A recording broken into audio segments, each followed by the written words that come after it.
For 15 years, my wife kept a massive secret from me. When she passed away, the truth she left behind completely destroyed the people who thought they could bury me alive. My name is Garrett Winslow.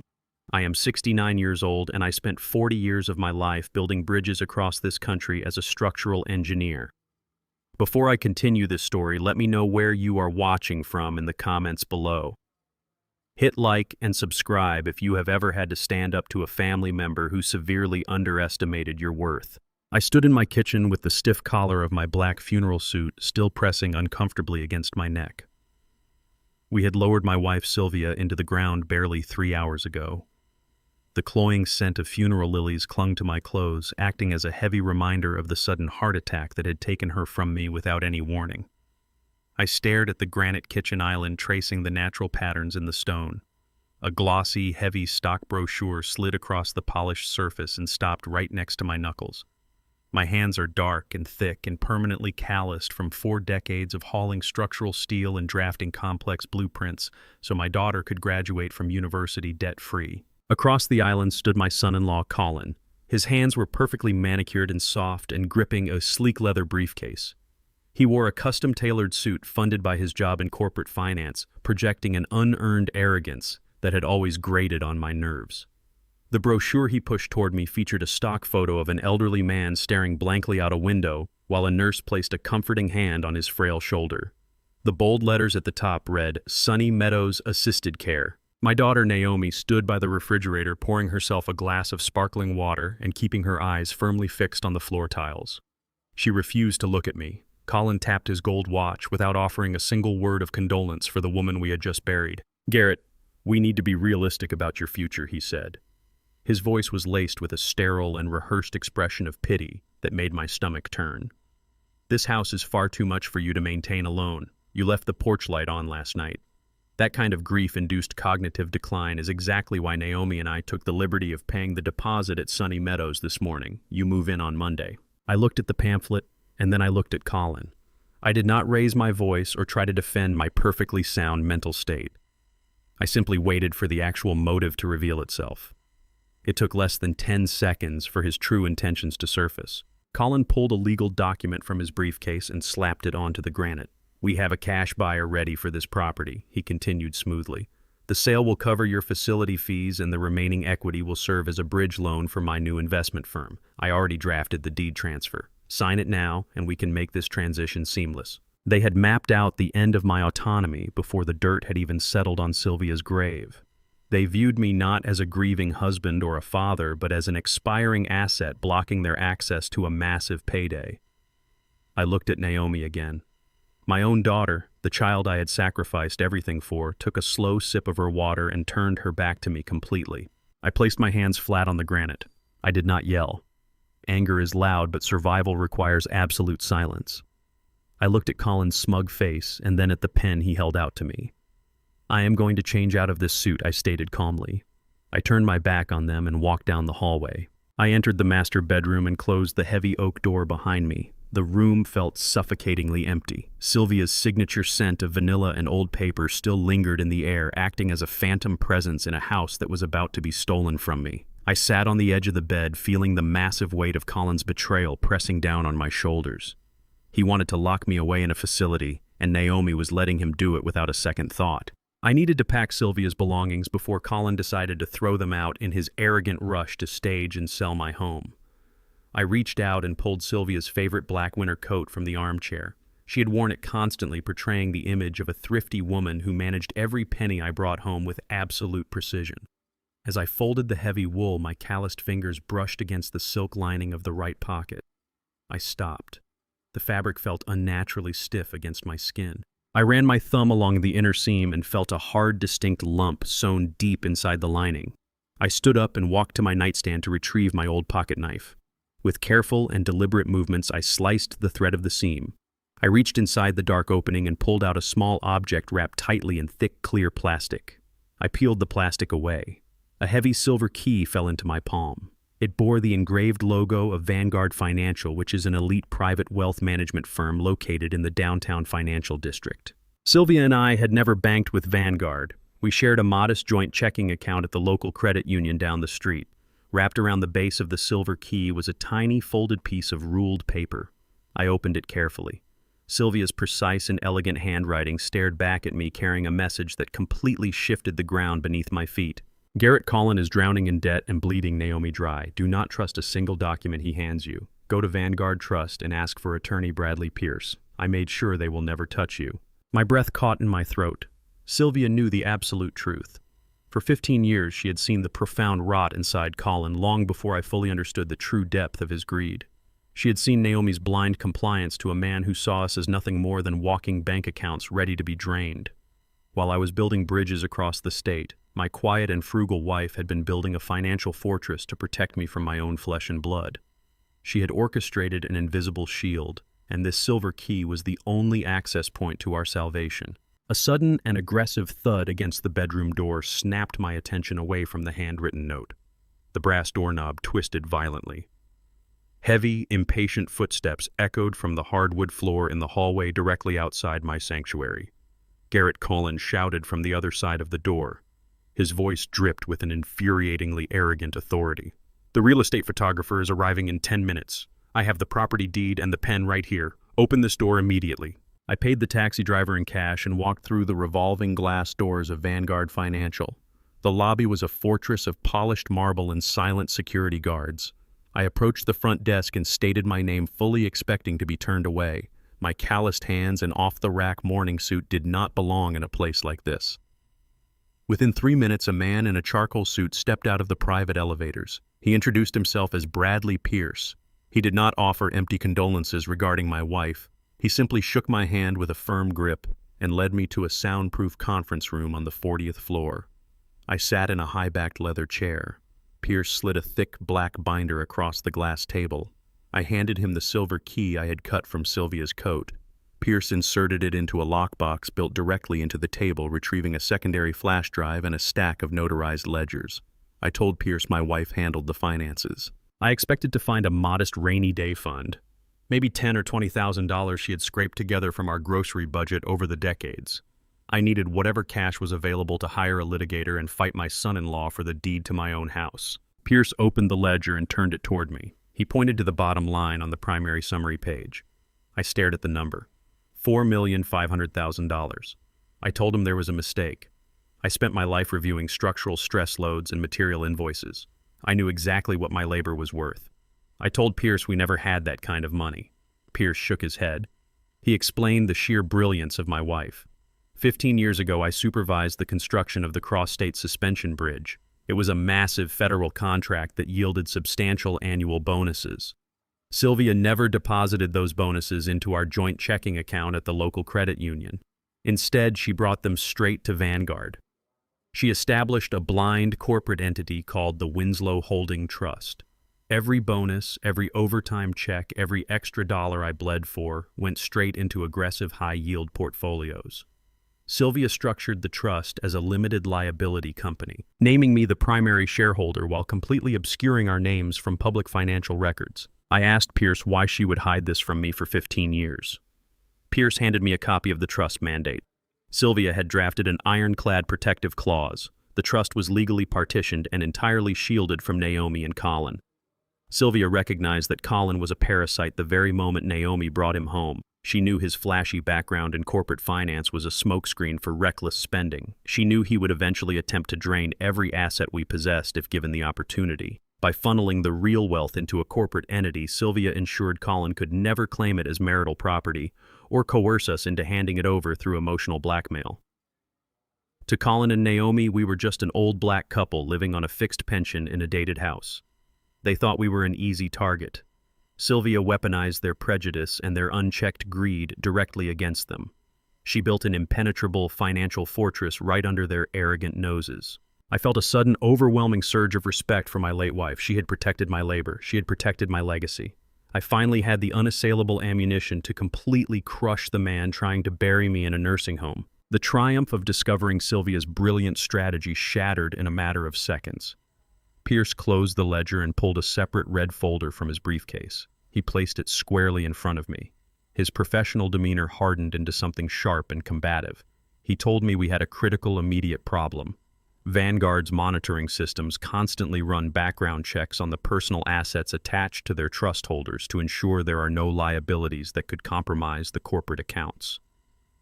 Pierce opened the red folder and revealed an official document stamped by our local county clerk. I recognized the address immediately. It was the deed to my house, the home I had paid off entirely 10 years ago. Across the front page was a bold, undeniable notice of default. Pierce explained that Colin had completely bypassed standard banking protocols. 3 months ago, while Sylvia was still alive but dealing with her declining health, Colin took out a $200,000 second mortgage against my property. I stared at the loan origination signature. It was my name, but it was absolutely not my handwriting. The strokes were rigid and forced. Colin had forged my signature. He utilized a counterfeit power of attorney document complete with a fraudulent notary stamp from one of his corrupt associates to convince a predatory lending agency that I was physically unable to attend the closing. He leveraged the equity of my home, extracted $200,000 in cash, and entirely vanished from the repayment schedule.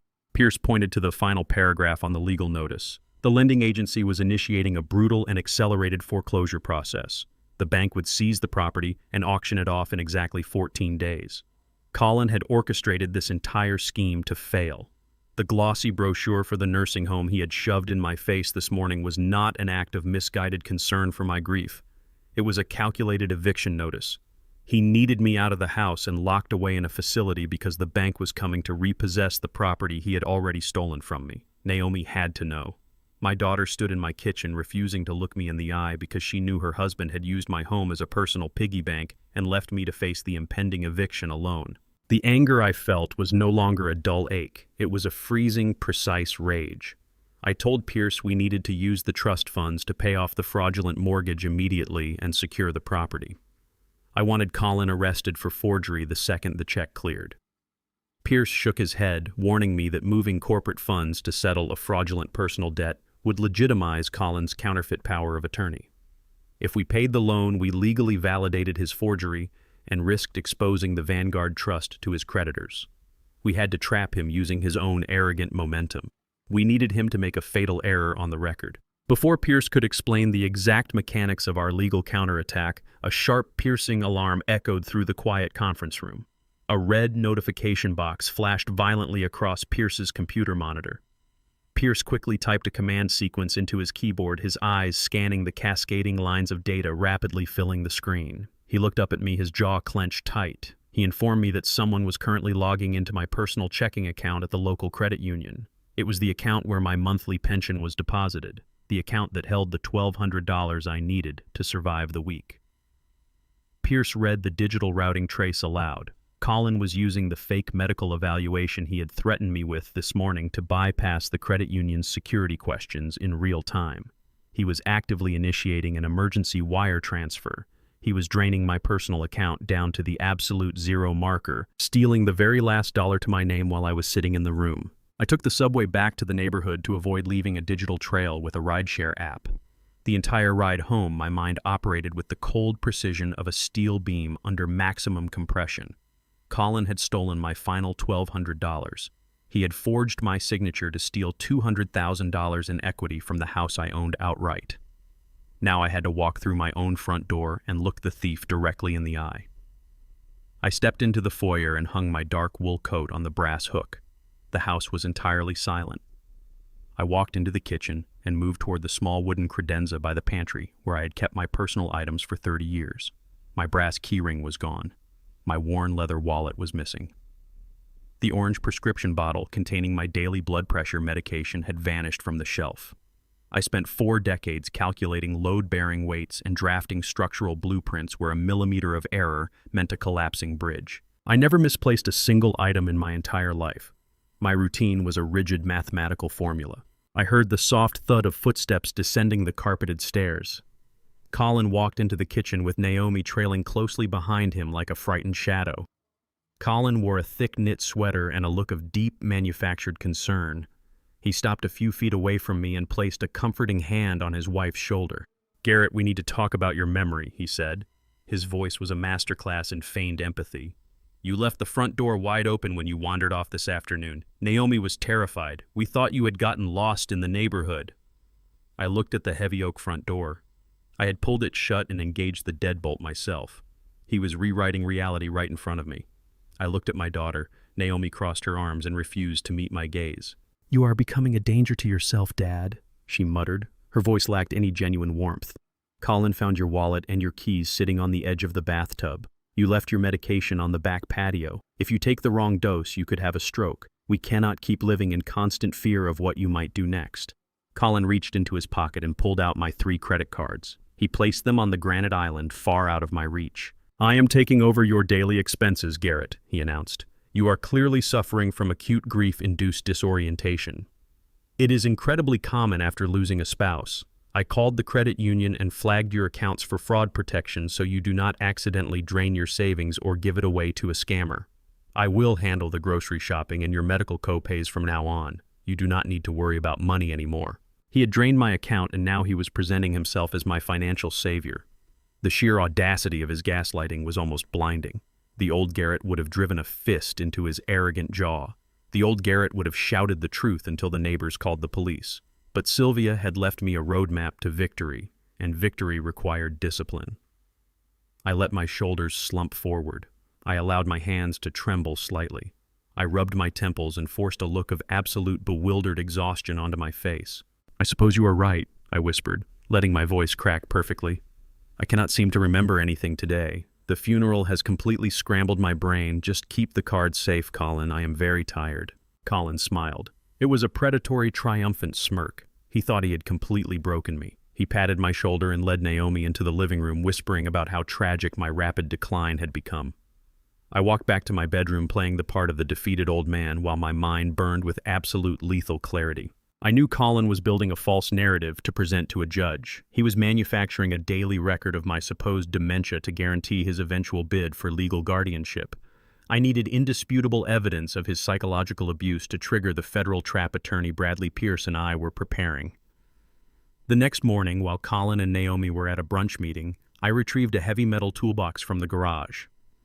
During my years managing volatile construction sites, I always kept a hidden stash of emergency cash taped inside the false bottom of my primary toolbox. Sylvia was the only other person who knew about it. I pulled out $800 in crisp $20 bills. I walked 3 miles to a specialized electronics store on the edge of the commercial district, deliberately avoiding any businesses in our immediate neighborhood. I purchased 3 high-definition micro cameras with night vision and audio recording capabilities. I paid entirely in cash to ensure no transaction records existed. I returned to the house long before they finished their brunch. I retrieved my specialized screwdrivers and went to work. I removed the steel grills covering the air conditioning vents in the primary study and the kitchen. Using my engineering background, I spliced the tiny camera wires directly into the existing electrical framework of the ventilation system, ensuring they had a continuous power supply. I mounted the lenses flush against the dark metal slats, making them completely invisible to the naked eye. I synced the live feed directly to a secure, encrypted application on my phone. By the time Colin and Naomi returned, the house looked entirely undisturbed. I spent the rest of the afternoon sitting on the back patio, trimming the rose bushes and playing the part of a vacant, grieving widower. When the sun went down, the house grew quiet. Naomi went upstairs to take a bath. I sat in the darkness of my bedroom and opened the secure application on my phone. The high-definition feed from the study flickered to life. Colin was pacing back and forth across the Persian rug with his phone pressed tightly to his ear. He was speaking to an associate, and his tone was stripped of all the fake empathy he used around my daughter. "The offshore account is fully funded," Colin said with a sharp, arrogant laugh. "The second mortgage cleared without a single red flag. The old man is completely clueless. He actually thanked me for taking his credit cards yesterday." I pressed the record button on my screen, capturing every single word. "Listen to me," Colin continued, his voice dropping to a harsh whisper. "Dr. Eris is coming to the house tomorrow morning at 10 to conduct the official cognitive evaluation. I paid him $10,000 to ensure the paperwork favors our guardianship petition, but I am not leaving anything to chance. The old man still has moments where he speaks too clearly. I cannot risk him convincing the doctor he is sane. I picked up a bottle of liquid lorazepam from that contact you recommended.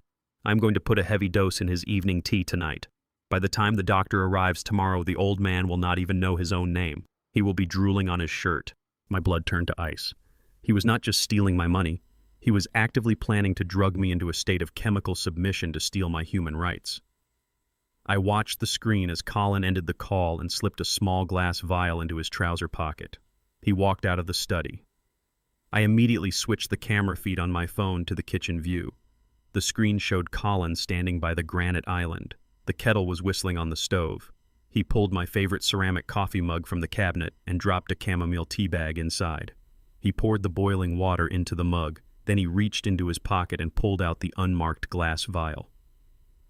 I sat in the dark silence of my bedroom watching the live feed as my son-in-law unscrewed the black cap and tipped the vial over my steaming cup, letting a thick, clear liquid drip directly into my drink. I stepped out of the shadows of my bedroom and walked down the hallway with measured and deliberate steps. The live feed from the hidden camera had just shown me everything I needed to know about the man sleeping under my roof.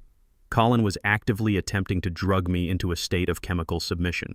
I spent 40 years calculating structural integrity, knowing that a single millimeter of misplaced stress could bring down 1,000 tons of steel. I approached the situation with the exact same lethal precision. I walked into the kitchen. The bright overhead lights reflected off the pristine granite countertops. Colin was leaning against the island, casually scrolling through his phone. A tall glass of iced coffee rested near his elbow. Directly across from him sat my favorite ceramic mug steaming with freshly poured chamomile tea. Colin looked up from his screen and flashed a bright and entirely fraudulent smile. He pushed the ceramic mug toward me. "I made some tea for you, Garrett," he said, his voice dripping with artificial warmth. "You have had a very long and stressful day. I thought a hot drink might help calm your nerves before you go to bed." I looked at the mug. The clear liquid from the unmarked vial was already dissolving into the hot water. Colin was watching my hands, waiting for me to consume the heavy dose of liquid lorazepam. He needed me incapacitated by morning to guarantee I would fail the forced medical evaluation. "Thank you, Colin," I replied, keeping my voice low and unsteady. I placed my hands on the granite counter and let them tremble slightly, playing the part of the exhausted, broken old man he believed me to be. "I am feeling incredibly disorganized today. In fact, I think I left the back patio door wide open again. Could you please check the latch for me? I do not want to trigger the security alarm tonight." Colin sighed heavily, rolling his eyes with undisguised irritation. He muttered something under his breath about having to treat me like a toddler. He turned his back to me and walked toward the rear sliding glass doors. He was arrogant and careless, assuming I lacked the physical coordination to pose any threat. He left his tall glass of iced coffee sitting completely unguarded on the island. The moment his back was fully turned, my trembling hands became rock solid. My manual dexterity had been forged by decades of drafting intricate blueprints and handling heavy machinery. I moved with absolute silence. I grabbed my steaming mug of poisoned tea and poured the entire contents directly into his dark iced coffee. The hot liquid melted the ice, instantly masking the temperature change.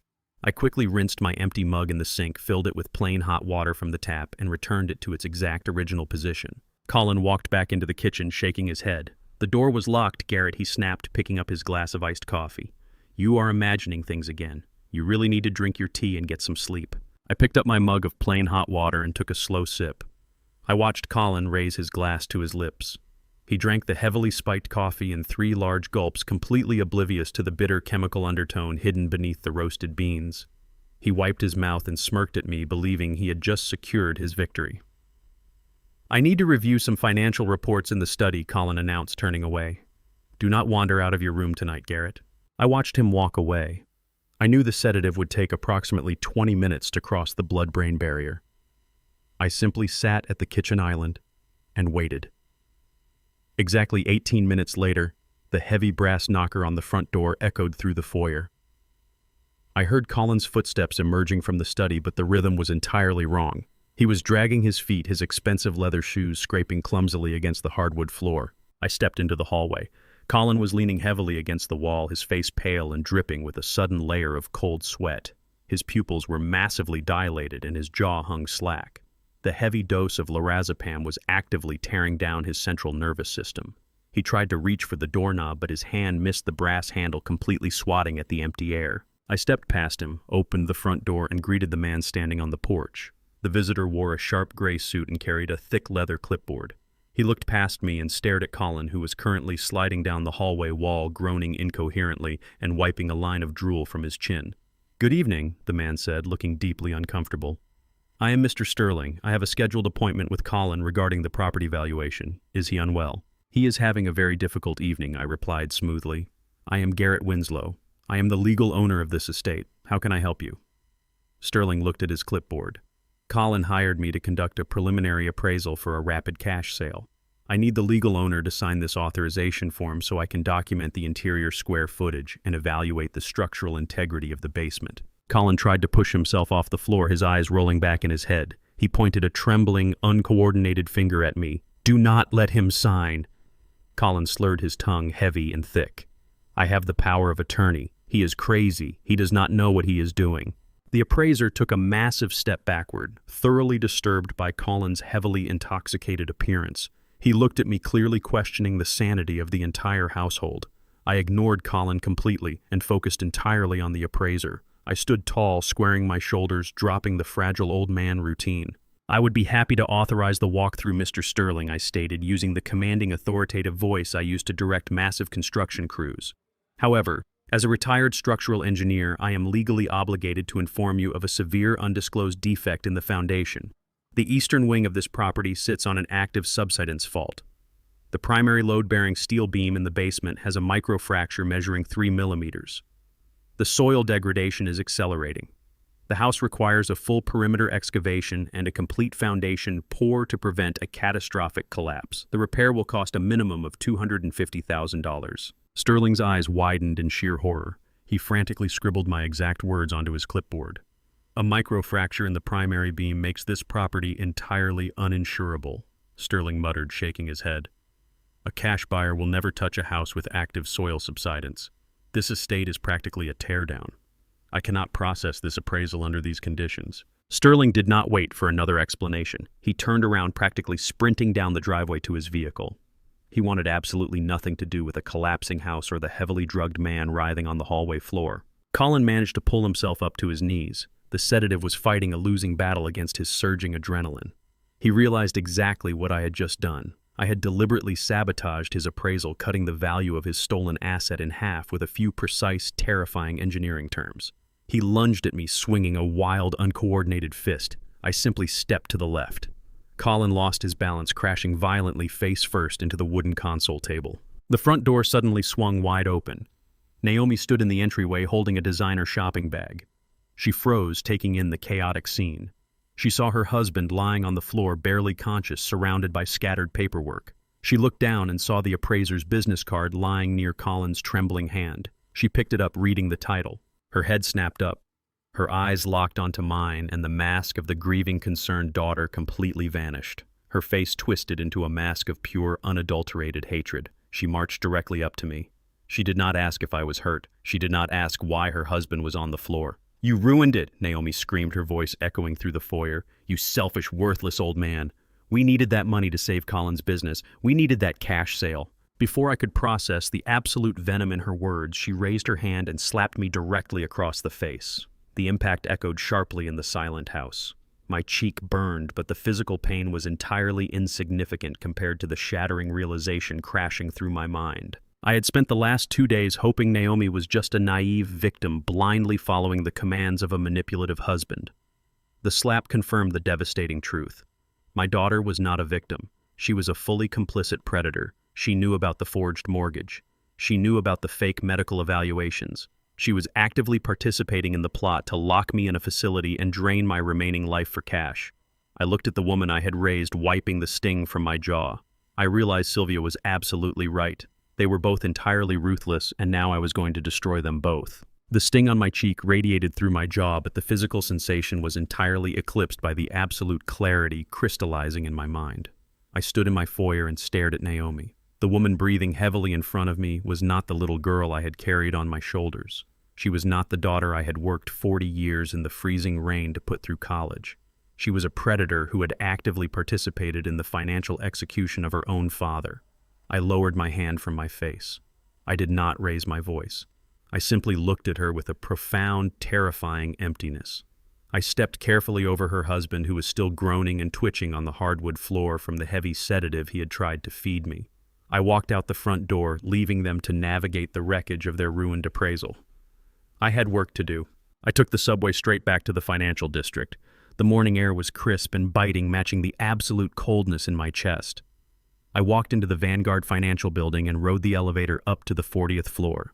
Attorney Bradley Pierce was waiting in the conference room. He took one look at the red mark on my cheek and asked no questions. He simply opened his laptop and waited for my instructions. I told Pierce that the timeline had radically accelerated. Naomi and Colin were fully aligned and their desperation was making them reckless. We needed to track exactly where the $200,000 from the fraudulent second mortgage had gone. Pierce accessed his specialized forensic accounting software. For a man who built his career entirely on wealth preservation, Pierce was remarkably adept at hunting down stolen assets. He pulled the routing numbers from the counterfeit loan documents Colin had submitted to the county clerk. We watched the screen as the digital footprint of the money emerged. The $200,000 had not been invested in Colin's supposed new financial firm. It had never even touched a domestic business account. Pierce pointed to a series of rapid, obfuscated transfers. Colin had bounced the funds through 3 different shell companies registered in Delaware over a span of 48 hours. The final destination was an offshore holding account located in the Cayman Islands. Pierce leaned back in his leather chair, tapping his pen against the glass table. He explained that setting up an offshore account of this nature required months of premeditation. Colin had been planning to drain my estate and flee the country long before Sylvia suffered her fatal heart attack. He was preparing to vanish, leaving Naomi completely bankrupt and legally responsible for the domestic fallout. The man she was currently defending and violently protecting was actively arranging to abandon her with absolutely nothing. The sheer gravity of the betrayal was staggering, but I felt absolutely no pity for my daughter. She had made her choice when she struck me across the face. The Cayman account is completely insulated, Pierce explained, tracing the final routing number on the monitor. It is designed specifically to hide assets from domestic creditors and estranged spouses. Colin is a flight risk. The second he feels the walls closing in, he will board a plane and disappear into a tropical jurisdiction where our subpoenas mean absolutely nothing. I absorbed this information with the cold, mechanical detachment of an engineer inspecting a doomed structure. Colin was not just a thief, he was a coward preparing his escape hatch. I looked at Pierce and told him we needed a way to lock that hatch permanently. I asked Pierce how quickly we could freeze the offshore account and reclaim the stolen equity from my home. Pierce shook his head, his expression turning grim under the fluorescent lights of the conference room. He explained that retrieving liquid assets from the Cayman Islands was a jurisdictional nightmare. Vanguard had immense power and vast resources, but they were not an international law enforcement agency. The Cayman banking laws were notoriously rigid when it came to protecting the privacy of their account holders. Pierce stated that unless we could definitively prove massive coordinated wire fraud at the federal level, that $200,000 was completely gone. We needed the FBI and the Federal Banking Commission involved, but they would not mobilize a specialized international task force for a standard domestic forgery case involving a single residential mortgage. I stared out the floor-to-ceiling windows of the conference room, watching the ant-like traffic moving through the city grid far below. I spent decades designing suspension bridges, calculating exactly how to manipulate massive amounts of kinetic energy and localized pressure to serve my specific purposes. I realized we needed to apply the same structural logic to Colin. We needed to let his own unchecked momentum destroy him. I turned back to Pierce and laid out the blueprint for his absolute ruin. If Colin was truly preparing to flee the country, $200,000 was merely his down payment on a new life. He was aggressively pushing to have me declared mentally incompetent because he wanted full unrestricted access to the entire estate. If he discovered the existence of the $4.5 million Vanguard Trust, his greed would completely override his caution. He would attempt to wire the entire corporate holding directly into his offshore accounts. Pierce caught on immediately. He nodded, confirming that an attempted unauthorized transfer of a multi-million-dollar corporate trust across international lines would instantly trigger a massive federal wire fraud investigation. It would give Vanguard the strict legal authorization to lock down every single domestic and international account carrying Colin's name, freezing his assets simultaneously across the globe. To spring this federal trap, I needed to hand Colin the rope to hang himself. He had to believe he had completely conquered me. He needed to feel utterly victorious and in total control of my medical and financial autonomy. I had to go back to the house and embrace the role of the broken, senile victim without a single moment of hesitation. I instructed Pierce to prepare the corporate trust documents. I told him to make them look entirely accessible to anyone holding a legal medical guardianship over my estate. Pierce began typing rapidly, structuring the digital snare that would effectively end Colin's freedom. I left Vanguard and took the subway back to my neighborhood. The sun was beginning to set, casting long, harsh shadows across the manicured lawns. I walked up my driveway, preparing to completely surrender my pride for the sake of the final victory. I unlocked the front door and stepped into the foyer. The house was unnaturally quiet, entirely stripped of the chaotic energy from this morning. I walked slowly toward the living room, letting my shoulders slump and my feet shuffle against the hardwood. I turned the corner and froze. Colin was standing by the fireplace. He had completely recovered from the heavy dose of sedative I had slipped into his coffee. His expensive suit was perfectly pressed, and his hair was neatly combed. He looked rested, entirely alert, and dangerously confident. He was holding a thick stack of official legal documents in his left hand. Standing directly beside him was a tall, severe-looking man wearing a charcoal trench coat and tightly gripping a black leather medical bag. The stranger looked at me with cold, calculating eyes, assessing me like a specimen on a table. Colin smiled, and the sheer malice in his expression chilled me to the bone. Colin stepped aside and gestured toward the leather armchair in the center of the room. He introduced the stranger as Dr. Eris, a private psychiatric specialist hired to conduct a routine grief assessment. Colin's tone was smooth and dangerously measured, projecting the image of a deeply concerned son-in-law dealing with a tragic domestic situation. Dr. Eris did not look like a man interested in healing. His trench coat was rumpled. His eyes darted nervously around the expensive furnishings of my home, and his hands possessed a slight, persistent tremor. He carried the distinct aura of a man who traded medical ethics for quick cash. I walked slowly to the armchair and sat down, letting my hands rest heavily on my knees. I maintained the stoic, vacant expression I had perfected over the past 48 hours. Dr. Eris opened his black leather bag and pulled out a standard yellow legal pad and a silver pen.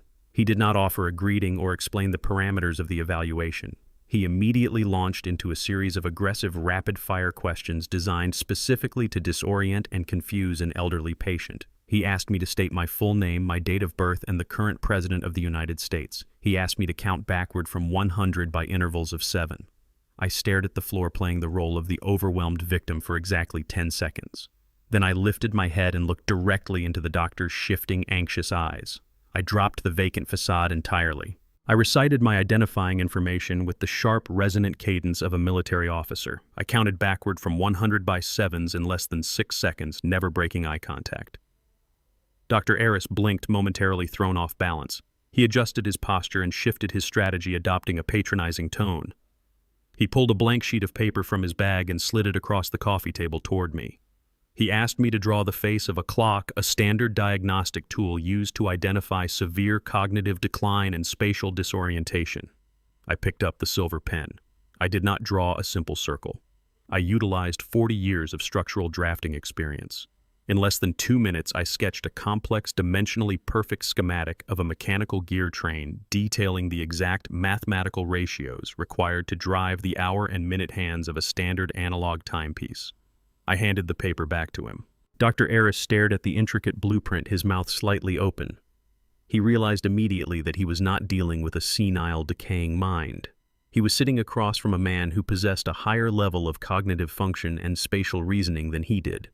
The doctor cleared his throat, desperately searching his legal pad for a new angle. He asked me to explain my daily financial routine, attempting to trap me into admitting I was incapable of managing my own money. I leaned forward and informed him down to the exact decimal point the current prime interest rate. I then calculated the compound penalty interest on a hypothetical $200,000 fraudulent loan over a 14-day period, citing the exact banking statutes that criminalized such an act.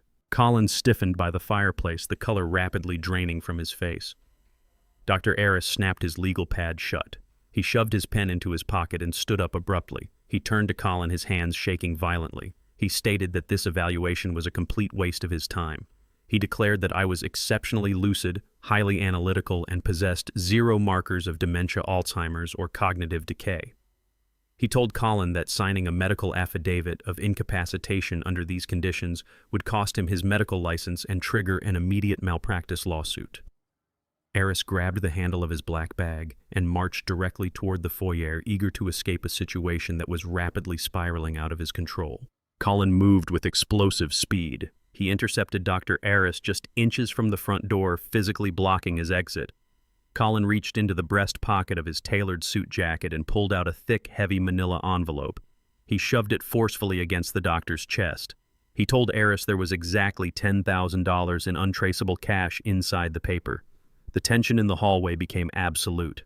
Dr. Aris froze. He looked at the envelope, then at Colin, and finally back toward the living room where I sat silently observing the entire exchange. I did not intervene. I did not shout or attempt to stop the transaction.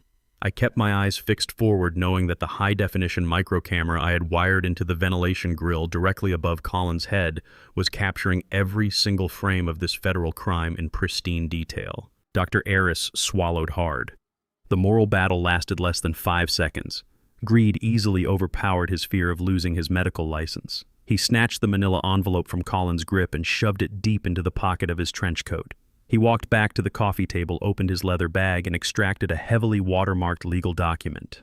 It was a formal psychiatric affidavit of severe incapacitation. Dr. Aris clicked his pen and signed his name across the bottom line with aggressive, jagged strokes. He pulled an official medical notary seal from his bag and stamped the paper, legally authenticating the lie. He handed the document to Colin, turned on his heel, and walked out the front door without looking back. The heavy oak door clicked shut. Colin stood in the center of the living room holding the stamped affidavit. The panic that had briefly gripped him vanished, replaced by a radiant, terrifying euphoria. He had purchased my autonomy for $10,000, and he believed his victory was absolute. He walked over to my armchair and waved the stamped paper directly in front of my face. The crisp sound of the heavy paper sliced through the quiet room. Colin dropped all pretenses. He looked down at me and declared that my life as a free citizen was officially over. He explained exactly what the document in his hand meant.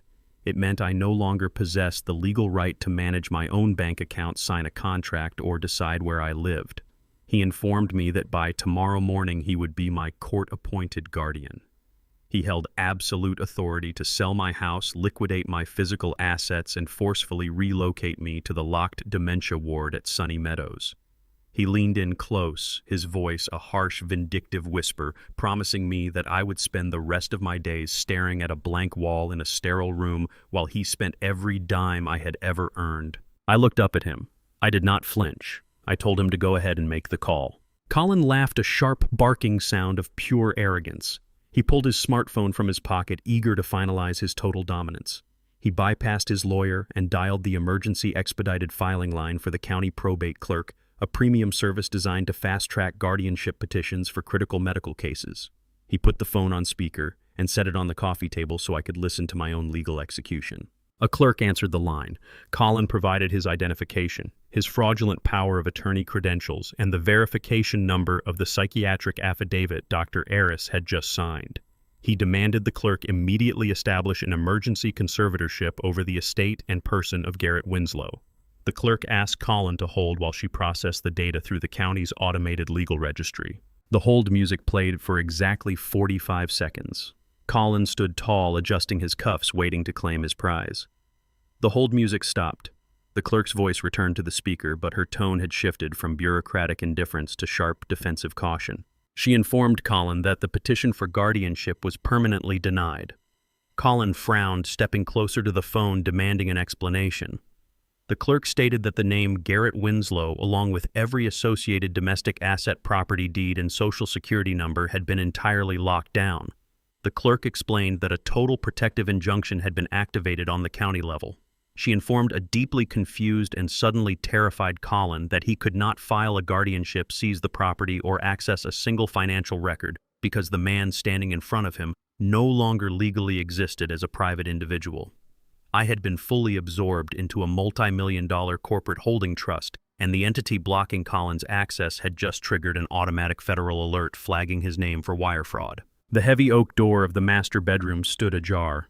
I walked down the hallway, leaving Colin in the living room, trying to process the catastrophic failure of his phone call to the county clerk. I needed to maintain the illusion of my medically induced disorientation. I dragged my feet against the hardwood floor, letting my shoulders sag under an invisible weight. I pushed the bedroom door open, and the sight before me instantly ignited a fresh inferno of rage in my chest. Naomi stood in the center of the room, surrounded by heavy-duty black industrial trash bags. She had completely ransacked the walk-in closet. Sylvia's life was piled unceremoniously on the floor. Naomi grabbed a handful of my wife's silk blouses and shoved them violently into the dark plastic. She moved with a callous mechanical efficiency. She was not packing memories, she was exterminating them. I stood in the doorway, watching my own flesh and blood decimate the physical legacy of the woman who had given her life. Naomi reached onto the vanity and swept her arm across the polished wood. Sylvia's expensive crystal perfume bottles shattered against the bottom of a trash bag. The delicate scent of vanilla and rose immediately overwhelmed the room, creating a sickening contrast to the brutality of the act. Next went the leather-bound photo albums containing 40 years of family history. Naomi tossed our wedding album into the garbage as if it were a collection of worthless junk mail. My hands formed tight fists at my sides. My knuckles ached as my fingernails dug deeply into my calloused palms. I wanted to cross the room and physically throw her out the front door. I forced my muscles to relax. I let my jaw hang slightly slack. I adopted the vacant stare of a man completely unmoored from reality. "What are you doing, Naomi?" I asked, keeping my voice weak and trembling. "Those are your mother's things." Naomi did not even pause her destructive momentum. She grabbed Sylvia's favorite red cashmere sweater and balled it up in her fists. "We are sanitizing the house, Dad," she stated coldly. Her voice lacked any trace of grief. "The real estate agent said we need to neutralize the space. Potential cash buyers do not want to walk into a shrine for a dead woman. It depresses the market value. We need to clear this clutter out before the professional staging crew arrives tomorrow morning." Sanitizing, neutralize, clutter. She weaponized corporate real estate jargon to justify erasing her mother from existence. She tied a harsh knot at the top of the overflowing plastic bag and kicked it toward the hallway. "You do not need this junk anyway," Naomi continued, turning toward my side of the closet. "You are moving to Sunny Meadows on Monday. They only allow residents 2 standard suitcases. Everything else is going straight to the local landfill. I do not have the time or the patience to organize a charity donation." The absolute cruelty of my daughter was staggering. She viewed our entire history as a mild inconvenience, blocking her path to a financial payout. I swallowed the bitter metallic taste of pure hatred. I shuffled forward, keeping my eyes wide and unfocused. I told her I understood. I played the broken man perfectly. "Let me help you," I muttered, reaching for the heavy plastic ties of the nearest trash bag. "I can take these down to the curb for the morning collection. It will give me something to do." Naomi wiped a bead of sweat from her forehead and looked at me with deep, patronizing pity. "Fine," she snapped. "Just do not trip on the stairs and break your hip. Take the bags out and stay in the yard until we call you back inside." I grabbed the thick plastic drawstrings of 2 heavy trash bags and dragged them out of the master bedroom. I navigated the carpeted stairs with deliberate slowness, maintaining the illusion of frailty whenever Naomi glanced in my direction. Once I crossed the threshold of the front door and stepped out into the cool evening air, my posture instantly corrected itself. I hoisted the heavy industrial bags over my shoulders with the practiced ease of a man who had spent 4 decades carrying steel beams across elevated scaffolding. I walked down the long concrete driveway toward the street curb. The neighborhood was quiet. The streetlights flickered to life, casting long yellow shadows across the manicured lawns. I dropped the first bag onto the concrete. I swung the second bag down, but the plastic caught on the sharp edge of the curb. A massive tear ripped up the side of the dark material. Sylvia's floral summer dresses spilled out onto the damp pavement. I knelt down on the concrete to gather the scattered silk. As I reached into the torn plastic, my fingers brushed against something hard and rigid, hidden beneath the soft fabric. It was not a perfume bottle or a framed photograph. I pulled a thick, heavy leather-bound notebook from the wreckage of my wife's wardrobe. It possessed a silver combination lock on the side which hung open and broken. I recognized the embossed leather immediately. It was a private accounting diary from Colin's home office. In his frantic, arrogant rush to sanitize the house and stage the property for an immediate cash sale, Colin had carelessly swept the contents of his own desk drawers into the nearest garbage bag. He had treated his own operational security with the same reckless disregard he showed my wife's memory. He assumed his digital trails were perfectly hidden, leaving him completely blind to the danger of his physical records. I crouched under the dim yellow glow of the street lamp and flipped open the heavy leather cover. I scanned the first page. My heart hammered against my ribs like a pneumatic drill. Colin possessed the supreme arrogance of a man who believed he would never be caught. He did not code his information. He had meticulously documented every single illegal financial maneuver in perfectly legible blue ink. I turned the thick pages reading a comprehensive roadmap of federal wire fraud. Colin had cataloged the exact routing numbers for the fraudulent $200,000 second mortgage he took out against my home. I traced my finger down the columns, finding the corresponding SWIFT codes for the shell companies registered in Delaware. He had mapped out the precise digital pathways used to launder the stolen equity across international borders. On the final pages of the ledger, Colin had written down the master access credentials for the offshore holding account in the Cayman Islands. He listed the primary account numbers, the secondary verification pins, and the randomized security passwords required to authorize an international wire transfer. He had documented his entire escape plan in a single discarded notebook.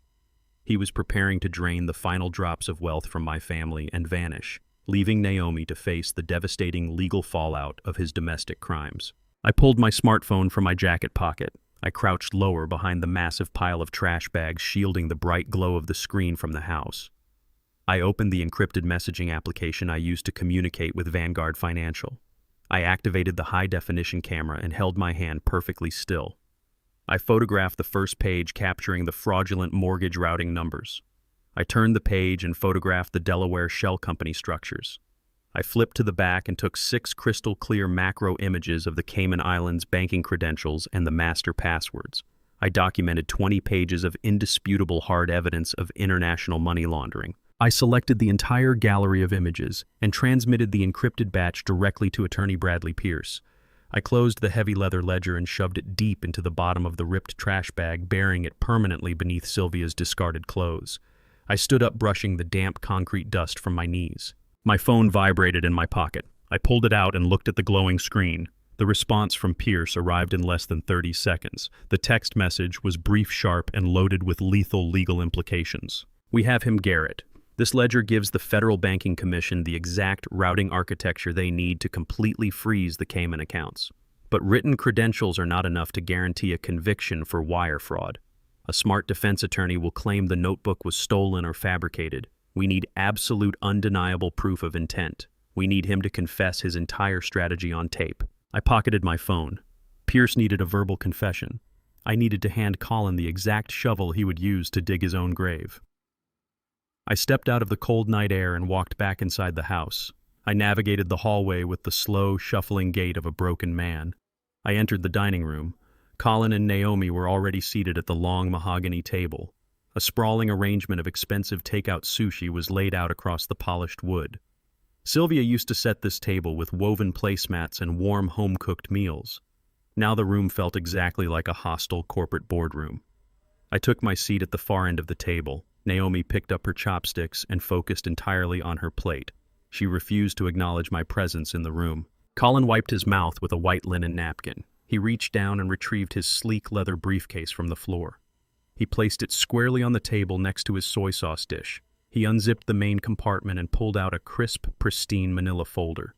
He did not pass it down the table to me. He laid it flat under his own hands and tapped his manicured fingers against the heavy paper cover. He announced he had spent the entire afternoon sorting through Sylvia's old filing cabinets in the den. He claimed he was simply organizing her affairs to ease my burden. He stated he had found something extraordinary hidden in the back of a locked drawer, something I had completely overlooked in my grief-induced haze. Colin opened the folder and slid a single sheet of paper down the length of the mahogany table. The paper glided over the polished wood and stopped mere inches from my plate.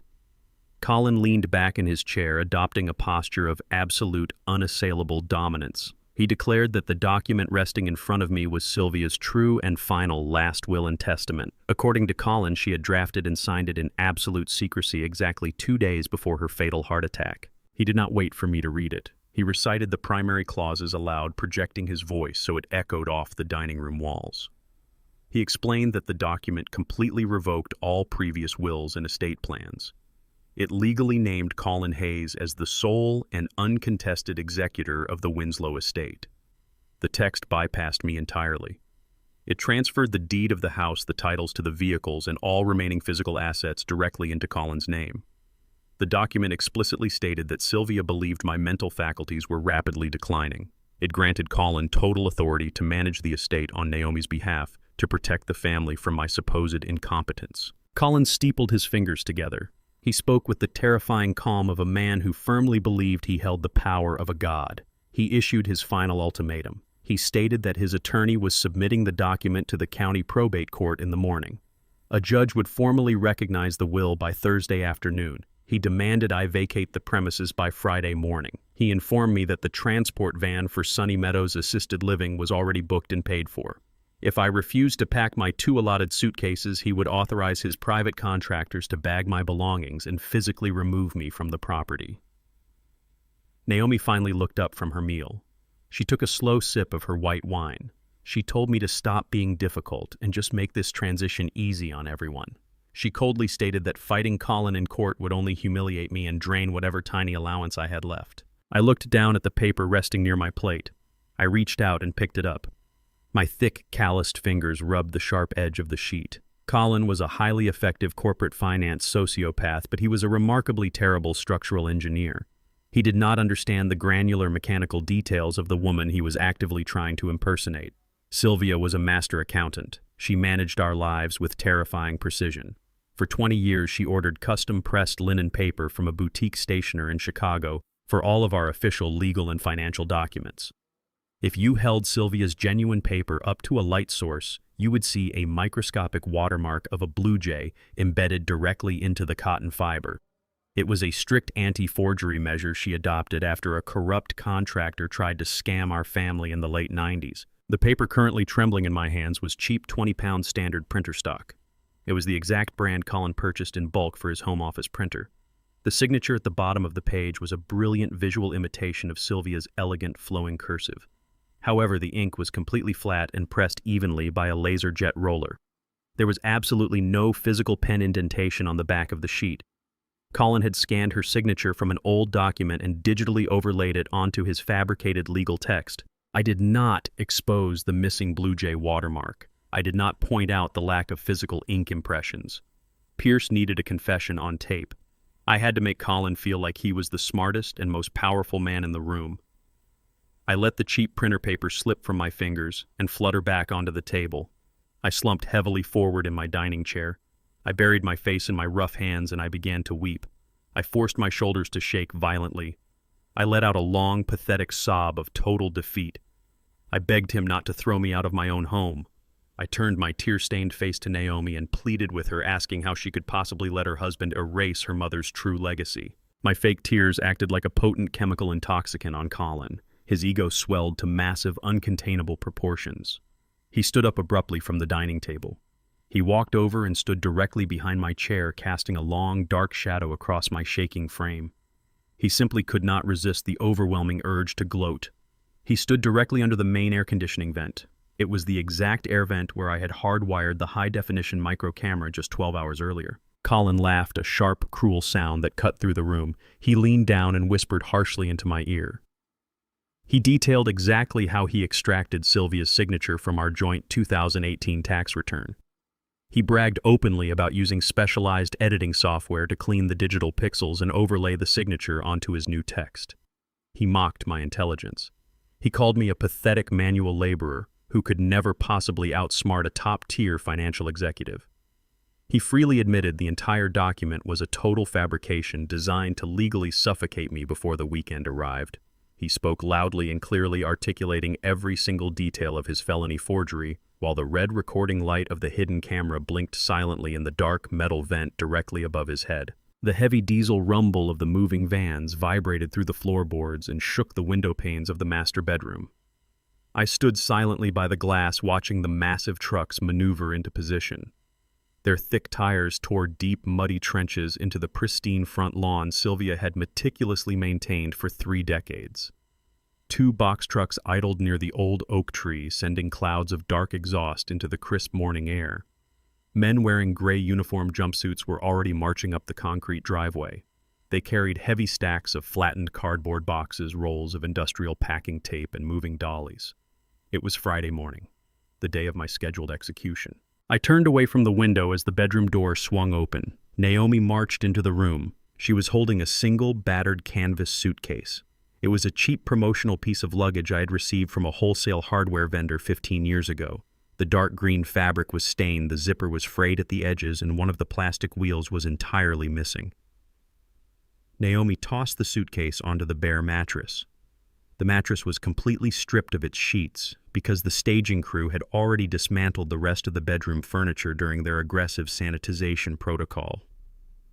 Naomi crossed her arms and looked at me with cold, sterile efficiency. She did not offer a greeting or a word of comfort.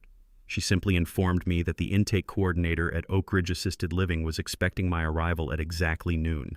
She told me to pack my allotted clothing and leave the rest of my personal items in the closet for the liquidators. The sheer finality of her cruelty hung in the air like a toxic cloud. She was not merely evicting me from my home, she was systematically erasing my humanity.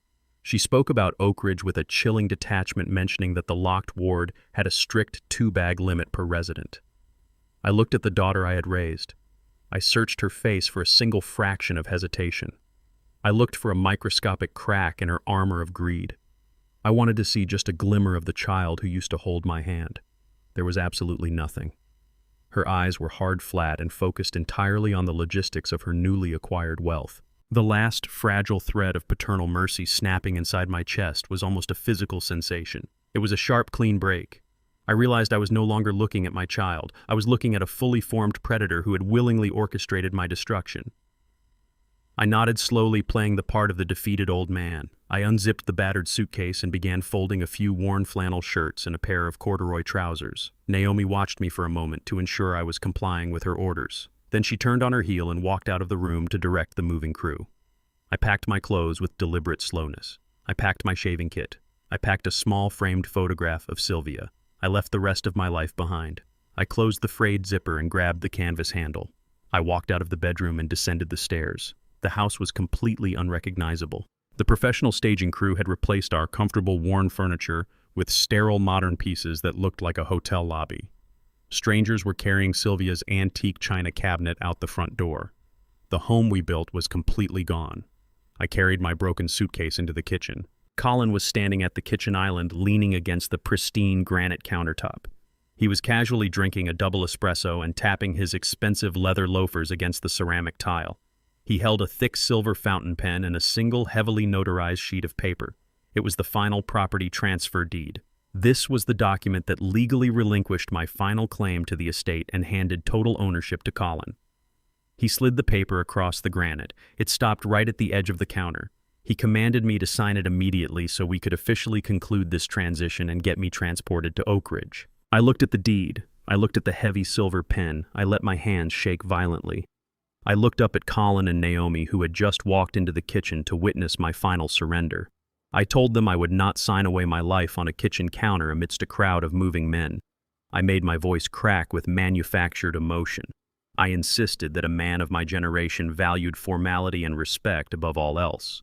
I stated that if I was going to surrender everything I had built over 40 years, I demanded the dignity of signing the final documents in an official law office. I told Colin I needed to feel like a respected man one last time before being locked away in a dementia ward. I let a single tear roll down my cheek to complete the illusion. Colin rolled his eyes and let out a harsh, exaggerated sigh.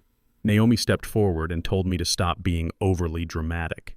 She demanded I just sign the paper and get in the transport van. But Colin held up his hand, stopping her. He looked at me with immense, patronizing amusement. He did not see a threat. He saw a broken, humiliated old man begging for a final scrap of dignity. His towering ego simply could not resist the opportunity to magnify his victory. He loved the idea of watching me officially surrender in a formal setting. He agreed. He stated he would gladly drive me downtown so I could surrender my kingdom with all the pomp and circumstance I desired. He grabbed his sleek leather briefcase and told me to grab my pathetic suitcase. We walked out the front door together. The moving men parted to let us pass. Colin unlocked his gleaming black luxury SUV parked at the end of the driveway. I tossed my frayed suitcase into the back and climbed into the passenger seat. The leather interior smelled of expensive cologne and new car polish. Colin slid behind the steering wheel and started the engine with a push of a button. The powerful motor purred to life. He adjusted his expensive sunglasses and smirked. He reached for the dashboard navigation system, asking for the exact address of his attorney so we could finalize the execution of my estate. I reached out and gently pushed his manicured hand away from the glowing screen. I told him I had already arranged for an office that met my specific requirements for this monumental transfer of wealth. I leaned forward and typed the destination into the GPS. The high-resolution navigation screen chimed and lit up, displaying the calculated route to the Vanguard financial headquarters. Colin frowned slightly, staring at the corporate address on the screen, but his overwhelming arrogance prevented him from asking any questions. He put the heavy vehicle in drive and pulled away from the curb. The tires crushed the fallen autumn leaves on the street. I looked out the tinted passenger window, watching my home disappear behind us. I did not look back at Naomi standing on the porch. I focused entirely on the road ahead. Colin drummed his fingers on the leather steering wheel, humming a cheerful tune. He was entirely unaware that he was enthusiastically chauffeuring me directly to his absolute ruin. The tires of Colin's luxury SUV glided to a smooth halt in front of the towering glass and steel monolith of Vanguard Financial. The building completely dominated the city skyline. It was an absolute fortress of international wealth, reflecting the harsh morning sunlight off its sheer geometric angles. Colin killed the engine and peered through the tinted windshield. A sneer of pure, unadulterated derision twisted his features. He unbuckled his seatbelt and let out a sharp, condescending laugh. He turned his head and openly mocked me. He deduced that I had simply searched the internet for the most intimidating corporate address in the financial district just to rent a temporary notary desk. He accused me of desperately trying to elevate my humiliating defeat into a grand theatrical tragedy. Naomi sighed heavily from the back seat, complaining about the dense downtown traffic and the unnecessary delay. She told me to stop wasting their valuable time with this pathetic display of fragile masculine pride. She reminded me that the transport van for Oak Ridge Assisted Living was already on its way to the house, and she refused to pay the cancellation fee if I missed my intake appointment. I did not respond to her venom. I opened my door and stepped out onto the pristine pavement. I stood before the massive revolving glass doors, maintaining my slow, defeated shuffle. I let Colin take the definitive lead. He adjusted the lapels of his expensive tailored suit and marched toward the entrance, projecting the false aura of a high-powered executive who commanded respect. We walked through the revolving doors and entered a cavernous lobby constructed entirely of imported white marble and brushed titanium. The sheer scale of the room was designed to psychologically dwarf the individual. A team of highly trained private security contractors wearing dark tailored suits and discreet earpieces monitored the perimeter with predatory focus. Colin faltered for a fraction of a second. The crushing atmosphere of immense concentrated capital briefly pierced his arrogant delusion. He quickly recovered, squaring his shoulders and strutting toward the central reception desk. He loudly announced himself, demanding immediate access to whoever managed the temporary public notary services for walk-in clients. Before the receptionist could even press a button on her communications console, a man materialized from the adjacent corridor. Attorney Bradley Pierce walked across the vast expanse of polished marble with terrifying, silent precision. He wore a bespoke charcoal suit that made Colin's expensive department store clothing look like a cheap Halloween costume. Pierce did not offer a polite, welcoming smile. His face was a completely emotionless mask. He radiated the absolute, unyielding authority of a man who personally controlled billions of dollars in global assets. Colin instantly recognized the shift in power dynamics and attempted to forcefully reclaim the alpha position. He stepped directly into Pierce's path and aggressively extended his hand. He loudly introduced himself as the sole legal executor of the Winslow estate and declared that they were here to process a standard property transfer deed for his declining father-in-law. Pierce did not shake Colin's hand. He simply looked down at the extended palm with the clinical, detached disgust of a coroner inspecting a contaminated biological specimen. He bypassed Colin entirely and looked directly at me. Pierce offered a short, respectful nod, acknowledging my presence without breaking my cover. He turned back to the private elevators and instructed us to follow him.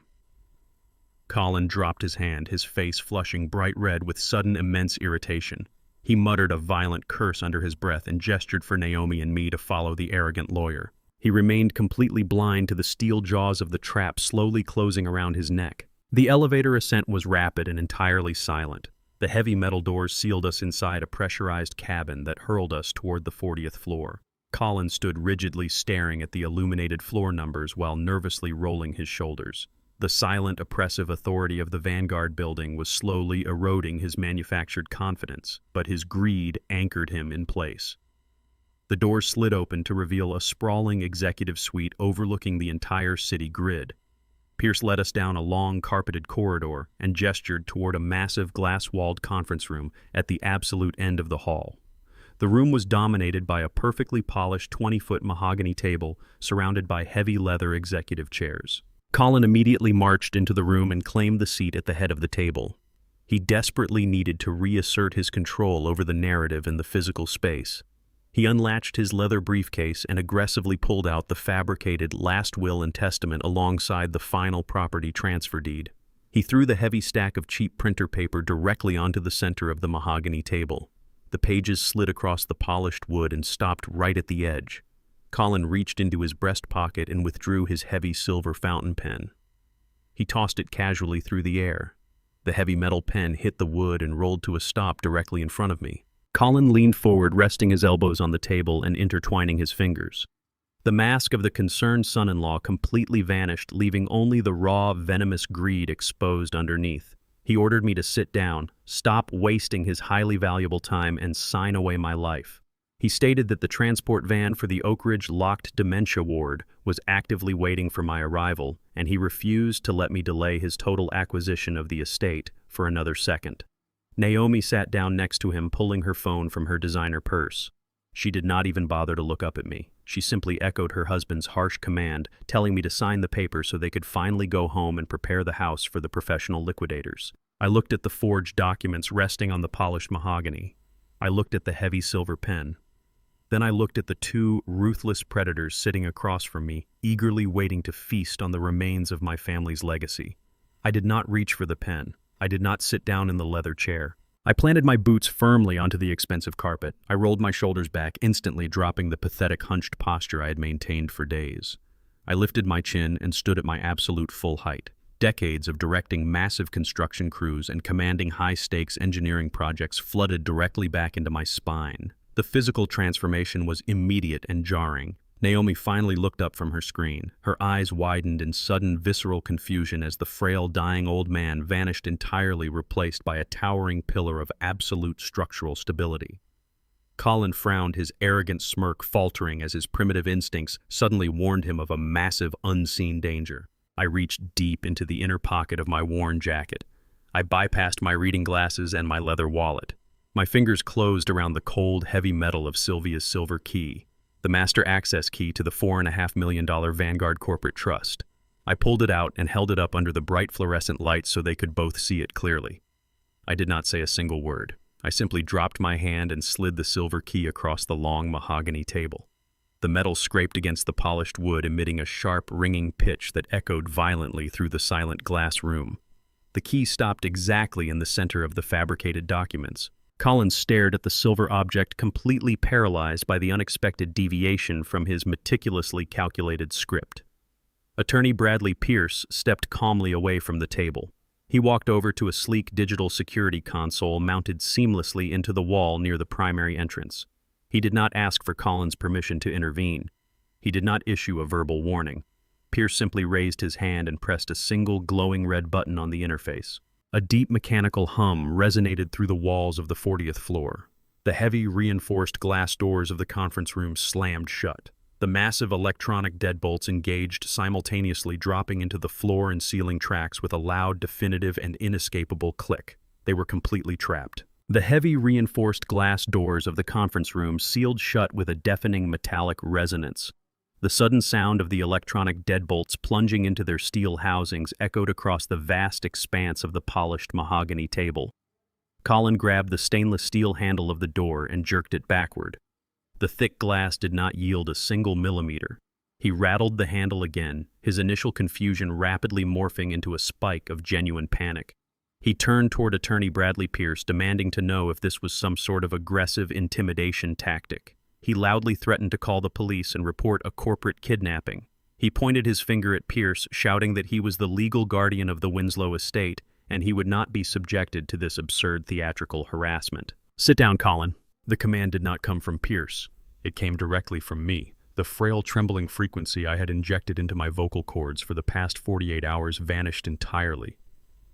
I drew in a massive breath of the climate-controlled air and let my voice explode across the conference room. It was the exact thunderous baritone I used to halt heavy machinery operators over the deafening roar of a construction site. The sheer volume and absolute authority of the command struck Colin like a physical blow to the chest.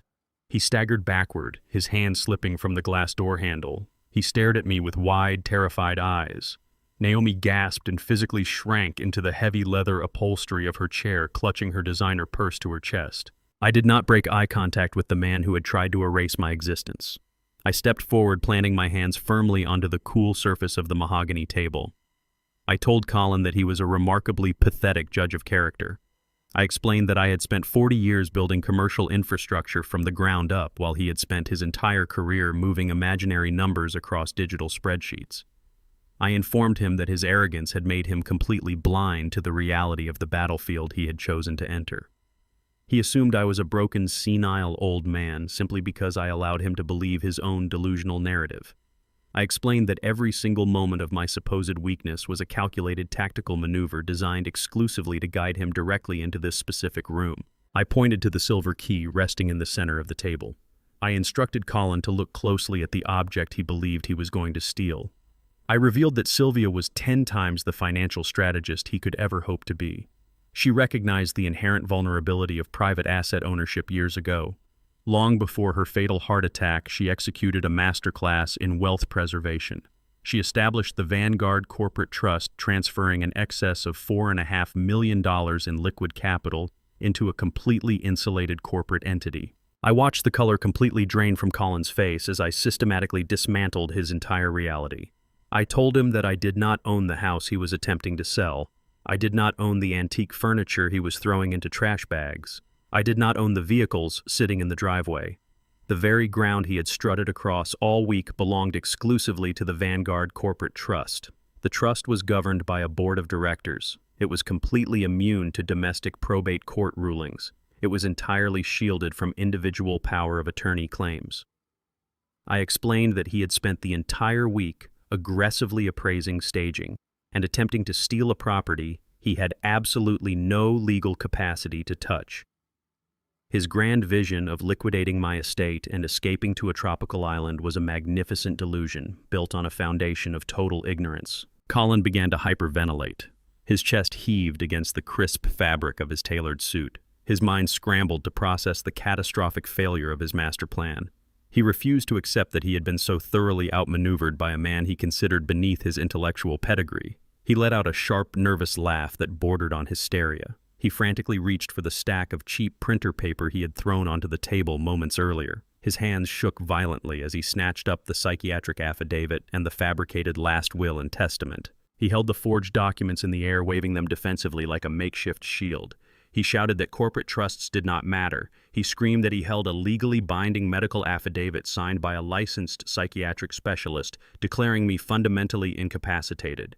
He pointed to the fake will, yelling that Sylvia had explicitly named him the sole executor of her affairs. He declared that no matter what corporate shell games I had played, he possessed the judicial authority to override the board of directors and force the liquidation of the trust. He was sweating profusely. His tailored suit was clinging to his shoulders, and his expensive cologne suddenly smelled sharp and sour. Attorney Bradley Pierce did not say a word. He stepped calmly out of the shadows near the security console and walked to the head of the mahogany table. He carried a sleek silver laptop under his arm. He set the machine down directly in front of Colin and flipped the screen open. Pierce adjusted the volume to maximum and hit the playback button without a single shred of hesitation. The high-definition footage captured by the micro camera hidden in my living room air vent filled the glowing screen. The video quality was absolutely pristine. The conference room was suddenly filled with the crisp, clear audio of Colin physically blocking Dr. Aris from leaving the house. We watched the digital manifestation of Colin pulling the thick manila envelope from his jacket. We heard him state clearly and unambiguously that there was exactly $10,000 in untraceable cash inside the envelope. We watched the corrupt doctor pocket the bribe and illegally stamp the very medical affidavit Colin was currently clutching in his trembling hand. Colin dropped the psychiatric affidavit as if it had suddenly caught fire. The paper drifted down and landed softly on the expensive carpet. Naomi stared at the screen, her mouth hanging open in sheer, unadulterated horror. She was witnessing the undeniable proof of her husband orchestrating a massive federal felony. Pierce did not stop there. He tapped the keyboard and transitioned immediately to the second file. The screen flickered and showcased the dining room from the previous evening. The audio captured Colin's sharp, cruel laughter echoing through the space. We listened to Colin standing directly beneath the air vent, openly bragging about extracting Sylvia's signature from a 2018 tax return. We heard him detail the specific editing software he used to clean the digital pixels and overlay the forgery onto his fabricated text. We heard him mock my intelligence and enthusiastically confess to manufacturing a fraudulent legal document to steal my home. I leaned across the table and looked directly into Colin's terrified eyes. I told him that Sylvia always used custom-pressed cotton paper embedded with a microscopic watermark of a blue jay for her official documents. I informed him that his cheap printer stock and flat laser jet ink were an insult to her meticulous accounting standards. I stated that he had not only confessed to forgery and medical bribery on tape, but he had also documented his international money laundering scheme in the leather ledger he carelessly threw into the trash. The absolute silence in the conference room was shattered by a sudden, sharp buzzing sound. The noise emanated directly from the breast pocket of Colin's suit jacket. He jumped as if he had been struck by a high-voltage electrical current. He reached into his pocket with a trembling hand and pulled out his smartphone. The screen illuminated the dark space reflecting off the polished mahogany table. The caller identification displayed the international dialing code for the Cayman Islands. It was his offshore bank manager. Colin stared at the glowing screen. A desperate, frantic hope flared in his eyes. He believed this was his emergency extraction. He believed the offshore account had successfully processed a transfer, and he could still manage to flee the country with a fraction of his stolen wealth. His hands shook so violently he nearly dropped the device. He swiped the green icon and immediately put the phone on speaker, hoping to leverage the call as an intimidation tactic against Pierce and myself. Colin demanded a status update on his accounts, his voice cracking under the immense pressure of the room. He did not hear the smooth, accommodating accent of his private Cayman financial manager. The voice that echoed out of the smartphone speaker was sharp, authoritative, and definitively American. The man on the other end of the line calmly identified himself as a federal agent operating out of the Financial Crimes Division. The agent stated that every domestic and international account bearing the name Colin Hayes had been seized under a federal wire fraud injunction. The agent then informed Colin that a squad of federal marshals was currently waiting in the Vanguard financial lobby exactly 40 floors below. The voice of the federal agent echoed from the smartphone speaker with absolute mechanical authority. He did not leave any room for negotiation or debate. He informed Colin that the United States Department of Justice had officially frozen all assets connected to his Social Security number. The charges were comprehensive and devastating. International wire fraud, conspiracy to commit elder exploitation, aggravated forgery. The agent stated that the Cayman Islands Banking Authority had fully cooperated with the federal subpoena. The offshore accounts were entirely locked. The stolen funds were currently being repatriated back to the domestic jurisdiction under federal seizure protocols. Colin stood perfectly still. The blood drained rapidly from his face, leaving his skin a sickly, translucent white. He opened his mouth to speak, but his throat seized. He managed to choke out a weak, stuttering denial, claiming there was a massive administrative error. He insisted he was a highly respected wealth manager, and this was a catastrophic misunderstanding. Attorney Bradley Pierce stepped forward and addressed the speakerphone. He formally identified himself to the federal agent, providing his corporate bar number and confirming that the primary suspect was currently secured inside the Vanguard financial conference room. Pierce reached across the mahogany table and disconnected the call. The sudden silence in the room was heavier and more suffocating than a physical weight. Pierce turned his clinical, emotionless gaze toward Colin. He explained exactly how the federal authorities had acquired the precise routing numbers and encrypted passwords required to breach the offshore accounts in less than 24 hours. Pierce stated that digital criminals often possess an immense blind spot regarding their physical security. He revealed that I had not simply taken the trash out to the curb yesterday evening. I had conducted a thorough tactical sweep of the black industrial garbage bags Naomi had callously filled with Sylvia's belongings.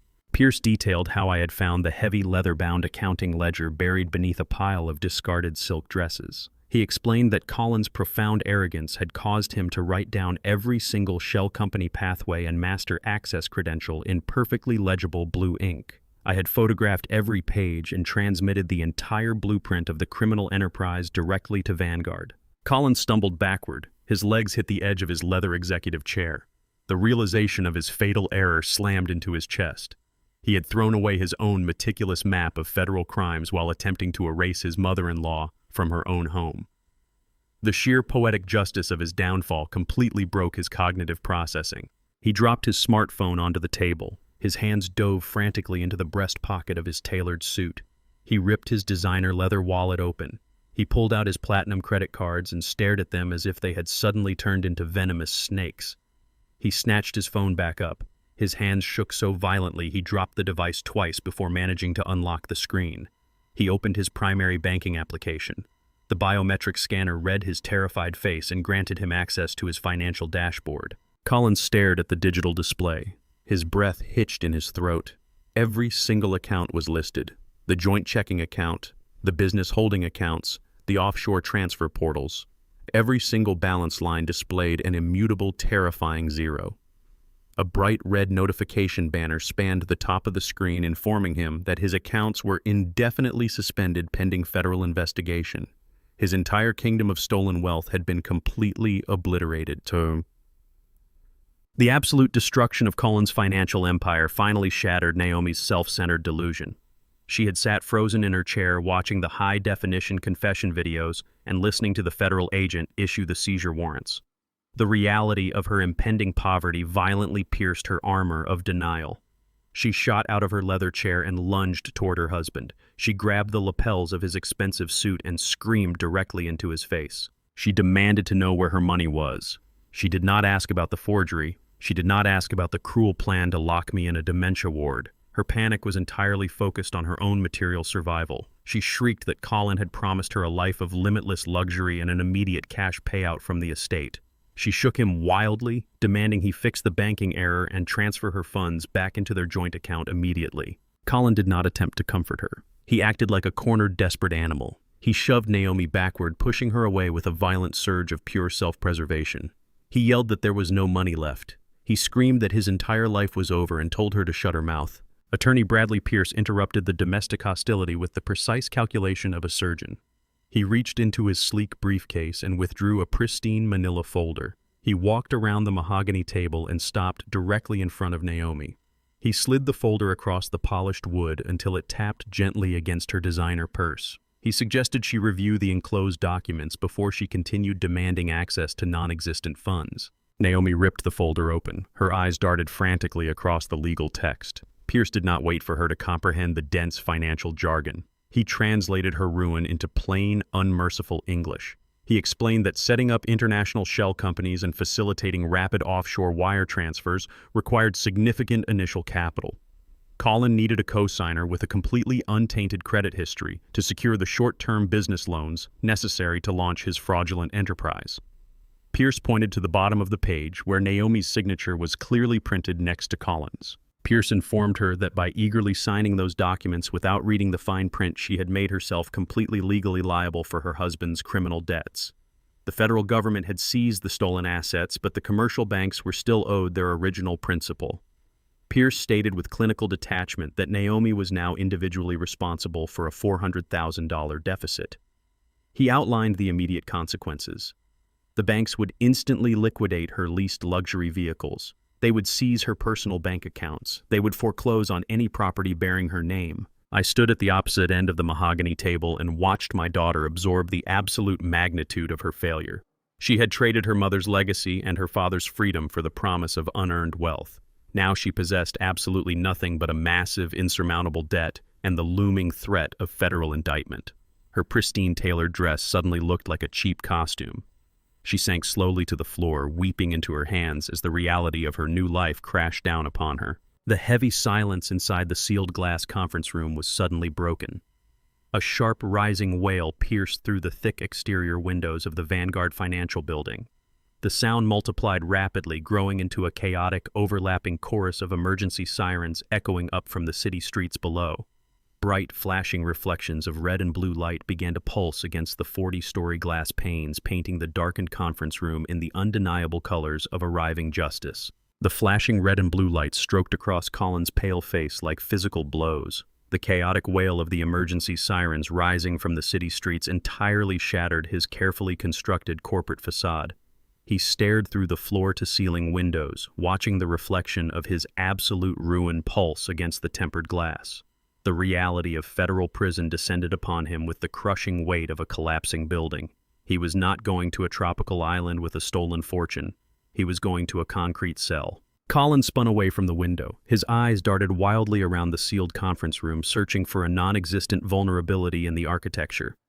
He lunged at the heavy glass doors. He grabbed the thick stainless steel handle with both hands and yanked backward with every ounce of strength in his body. The electronic deadbolts held firm. The heavy glass did not even vibrate.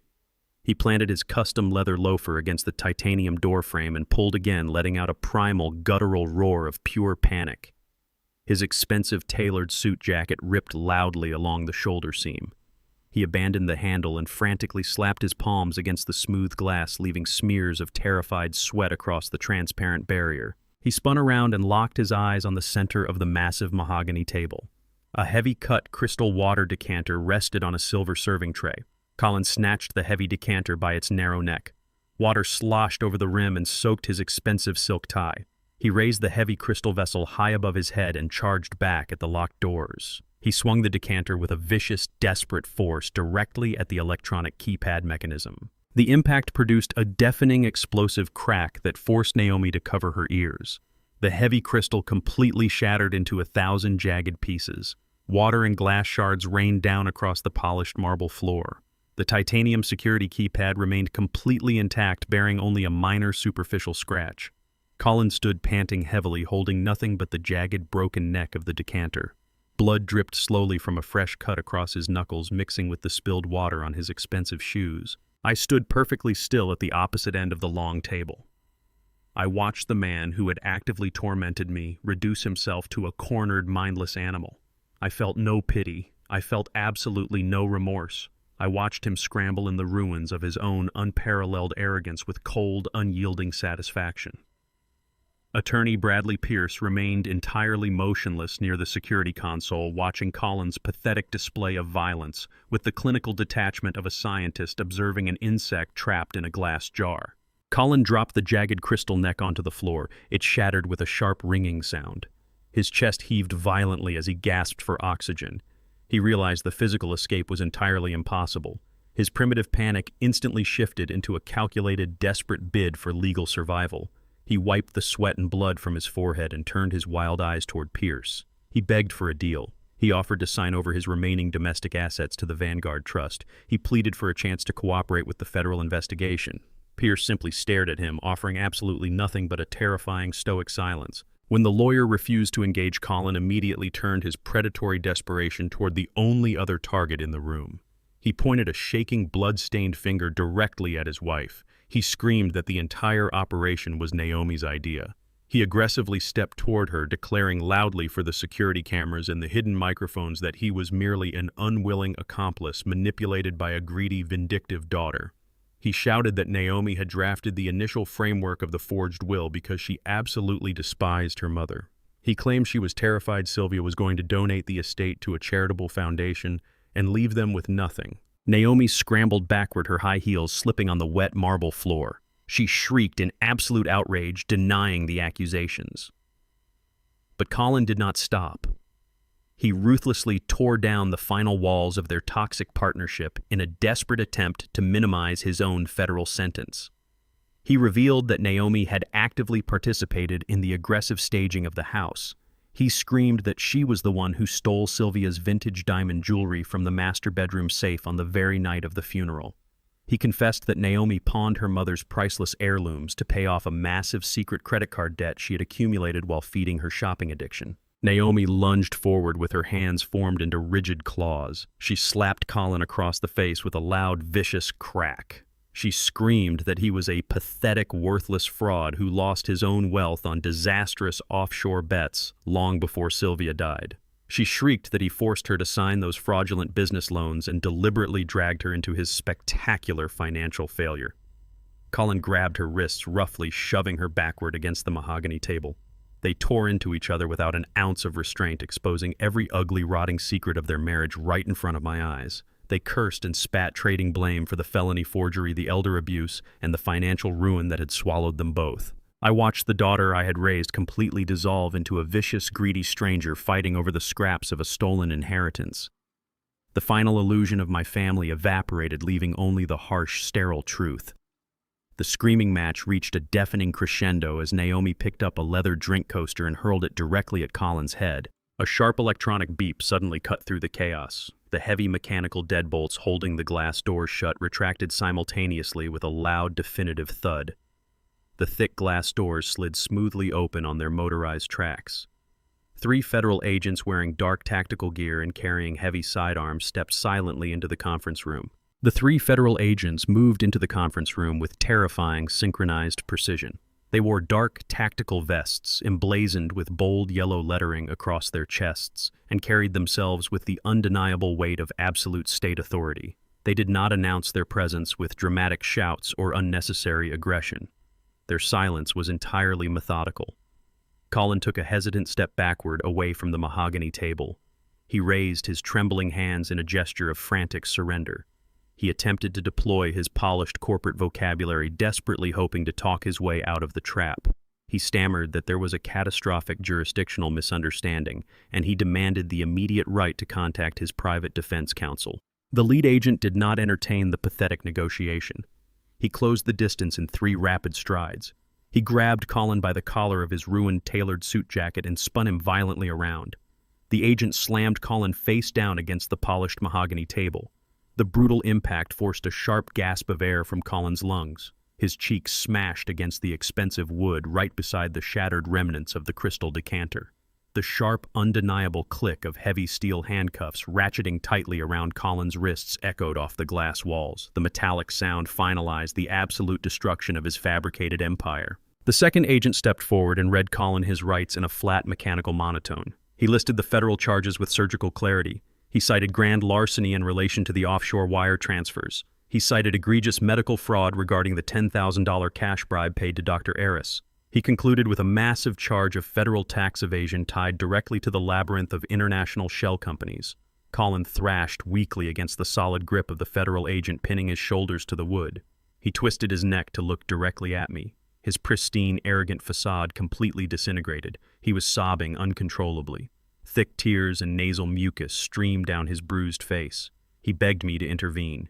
He pleaded with me to call off the federal dogs and drop the devastating charges. He cried out that we could resolve this dispute internally because we were family. I looked down at the pathetic weeping creature pinned to the table. I felt the last lingering traces of the chemical fog lifting from my brain. I remembered the bitter taste of the dark roast coffee Colin had so generously prepared for me every single morning over the past 3 weeks.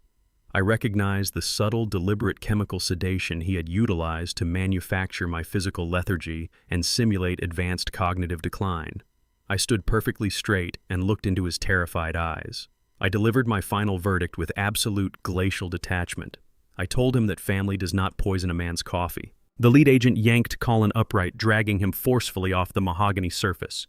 He ordered Colin to empty his pockets immediately. Colin's hands were secured tightly behind his back, so the second agent conducted the physical search. The agent reached into the tailored trousers and pulled out the electronic key fob for the luxury SUV currently parked idling at the Vanguard curb. He tossed the keys onto the table. They landed with a sharp, dismissive clatter. The agent then grabbed Colin's left arm and unclasped the heavy, solid gold watch secured around his wrist. The timepiece was a vulgar monument to Colin's stolen wealth. The agent dropped the gold watch directly into a clear plastic evidence bag, sealing it with a harsh zip. He looked Colin directly in the eye and delivered the final crushing blow to his reality. He informed the weeping executive that this arrest was a fully coordinated multi-agency strike.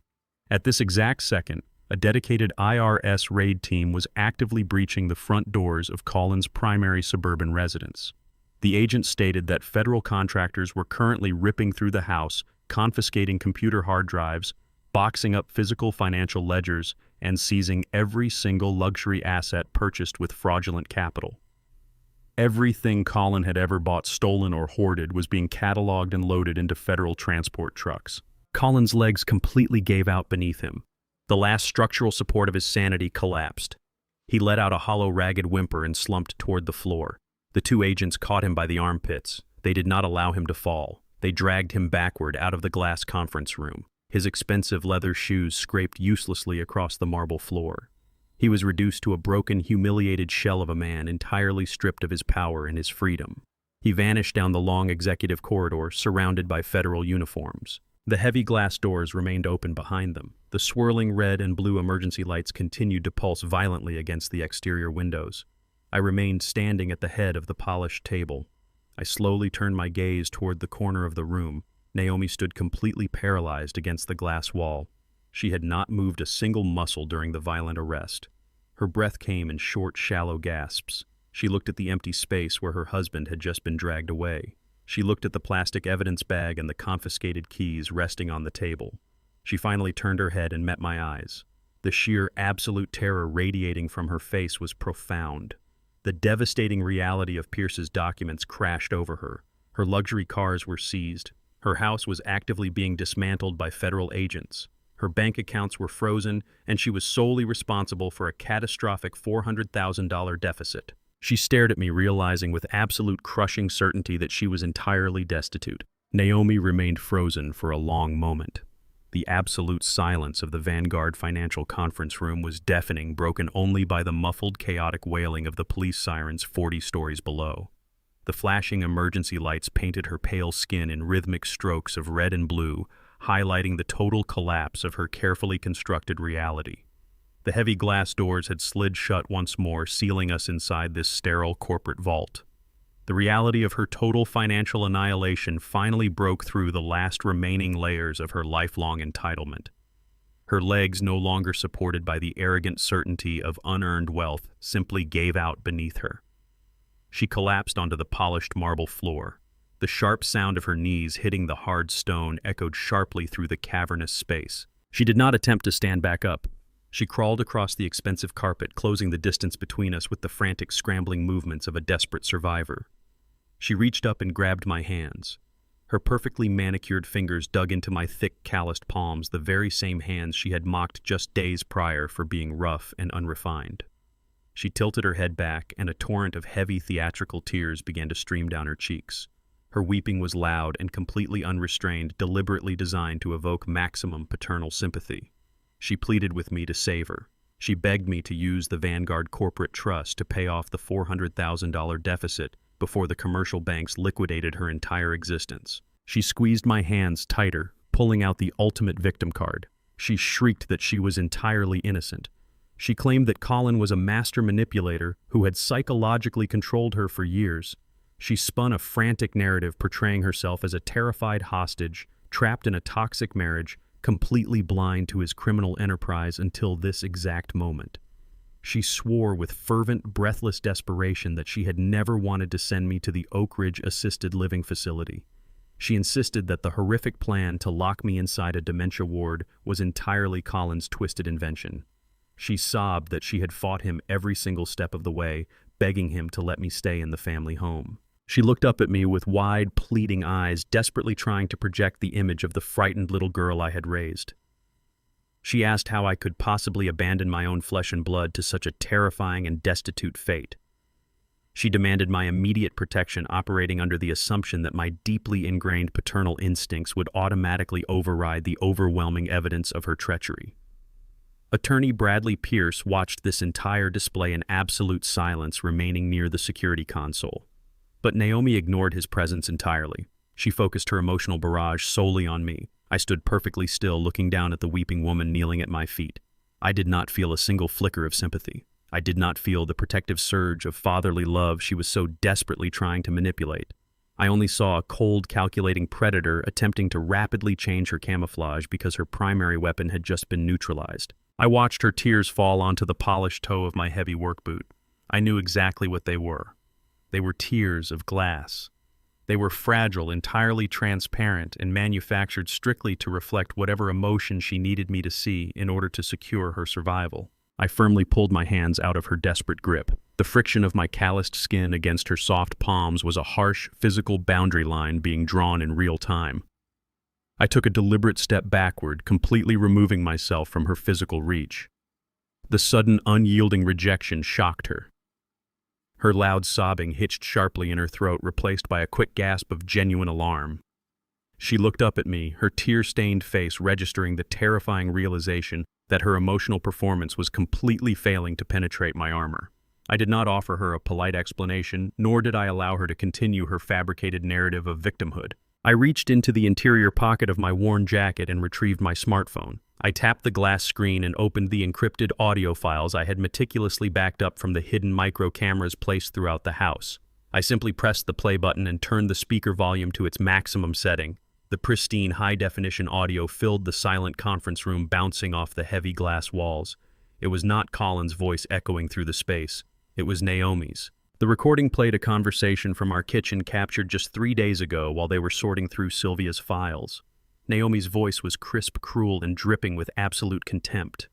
We listened to her mock my worn clothing, my heavy boots, and the very manual trade that had financed her entire privileged existence.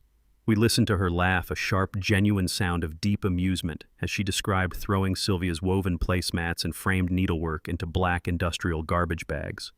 We heard her explicitly tell Colin to hurry up and finalize the forged deed so they could physically throw me out of the house before the weekend arrived. The recording proved beyond a shadow of a doubt that the eviction was not Colin's solitary idea. It was a joint venture, eagerly anticipated and violently executed by my own daughter. I stopped the recording and slid the phone back into my pocket. Naomi remained kneeling on the marble floor, completely paralyzed by the undeniable echo of her own wickedness. I looked down at her and delivered the unforgiving truth. I detailed exactly how much of my physical labor she had consumed over the course of her entire life. I reminded her of the early mornings and late nights I spent directing heavy machinery on freezing construction sites just to pay for her elite private schools and expensive degrees. I recounted the grueling decades of overtime I endured to fund her extravagant wedding, her luxury vehicles, and her relentless pursuit of social elite status. I told her that I had willingly sacrificed my own physical health, destroying my knees and my back to build a foundation of absolute security for her. And in return for a lifetime of unconditional support, she had eagerly conspired to erase my humanity, steal my legacy, and lock me away in a sterile facility to die alone. She had treated me not as a father, but as an obsolete resource to be harvested and discarded the moment I became an inconvenience. I stated with glacial detachment that the massive $400,000 financial deficit she now faced was not a tragedy. It was the precise mathematical consequence of her own unadulterated greed. I reached into my wallet and pulled out a single crisp $20 bill. I let the paper currency flutter down through the air. It landed softly on the marble floor right next to her trembling hands. I told her the money was for a taxi back to the suburbs. I informed her that the electronic locks on my front door had already been reprogrammed by the security team. Her personal belongings, her designer clothes, and her expensive shoes had been packed into heavy cardboard boxes and left at the end of the driveway. She was permanently barred from setting foot on my property ever again. I exited the rideshare vehicle and planted my heavy boots back onto the cracked concrete of my own driveway. The massive diesel engines of the moving vans were still rumbling loudly, filling the crisp afternoon air with thick black exhaust. The staging crew and the burly movers in their gray uniform jumpsuits were loitering around the open cargo bays. They were smoking cigarettes and checking their watches, waiting for Naomi to return and authorize the final liquidation of my estate. The crew foreman spotted me walking up the driveway. He dropped his cigarette and crushed it under his heel, looking thoroughly confused. He held a clipboard in his thick hands and told me they were strictly instructed to transport my remaining belongings to Oak Ridge Assisted Living by noon. He asked where my daughter was so they could finalize the inventory sheets. I did not give him an explanation. I walked directly up to the foreman and snatched the heavy wooden clipboard right out of his hands. I flipped the metal clasp open and tore Naomi's meticulously color-coded inventory sheets into tiny jagged pieces. I let the shredded paper fall onto the driveway like dirty snow. I locked my eyes onto the foreman and delivered my new operational directives with absolute unyielding authority. I informed him that I was the sole legal owner of the property and the previous logistics plan was permanently canceled. I reached into my jacket pocket and pulled out a thick stack of $100 bills I had withdrawn from a secure Vanguard ATM on my way home. I slapped the cold, hard cash onto the empty clipboard and shoved it back into his chest. I told him he and his men were now working exclusively for me. The foreman looked at the massive pile of cash and nodded sharply, instantly realigning his loyalty. I pointed toward the open front door of the house. I ordered his crew to immediately unload my battered canvas suitcase and place it gently back into the master bedroom. Then I issued the primary command. I told them to march inside and pack every single item belonging to Naomi and Colin into their heavy cardboard boxes. I instructed them to strip the sterile staging furniture from the living room, dismantle the ridiculous modern dining set, and aggressively pack every single piece of designer clothing Naomi had left in the guest closets. I commanded them to empty Colin's temporary home office, throwing his expensive espresso machine, his imported leather chair, and his useless corporate plaques into the deepest corners of their box trucks. The crew moved with terrifying synchronized efficiency.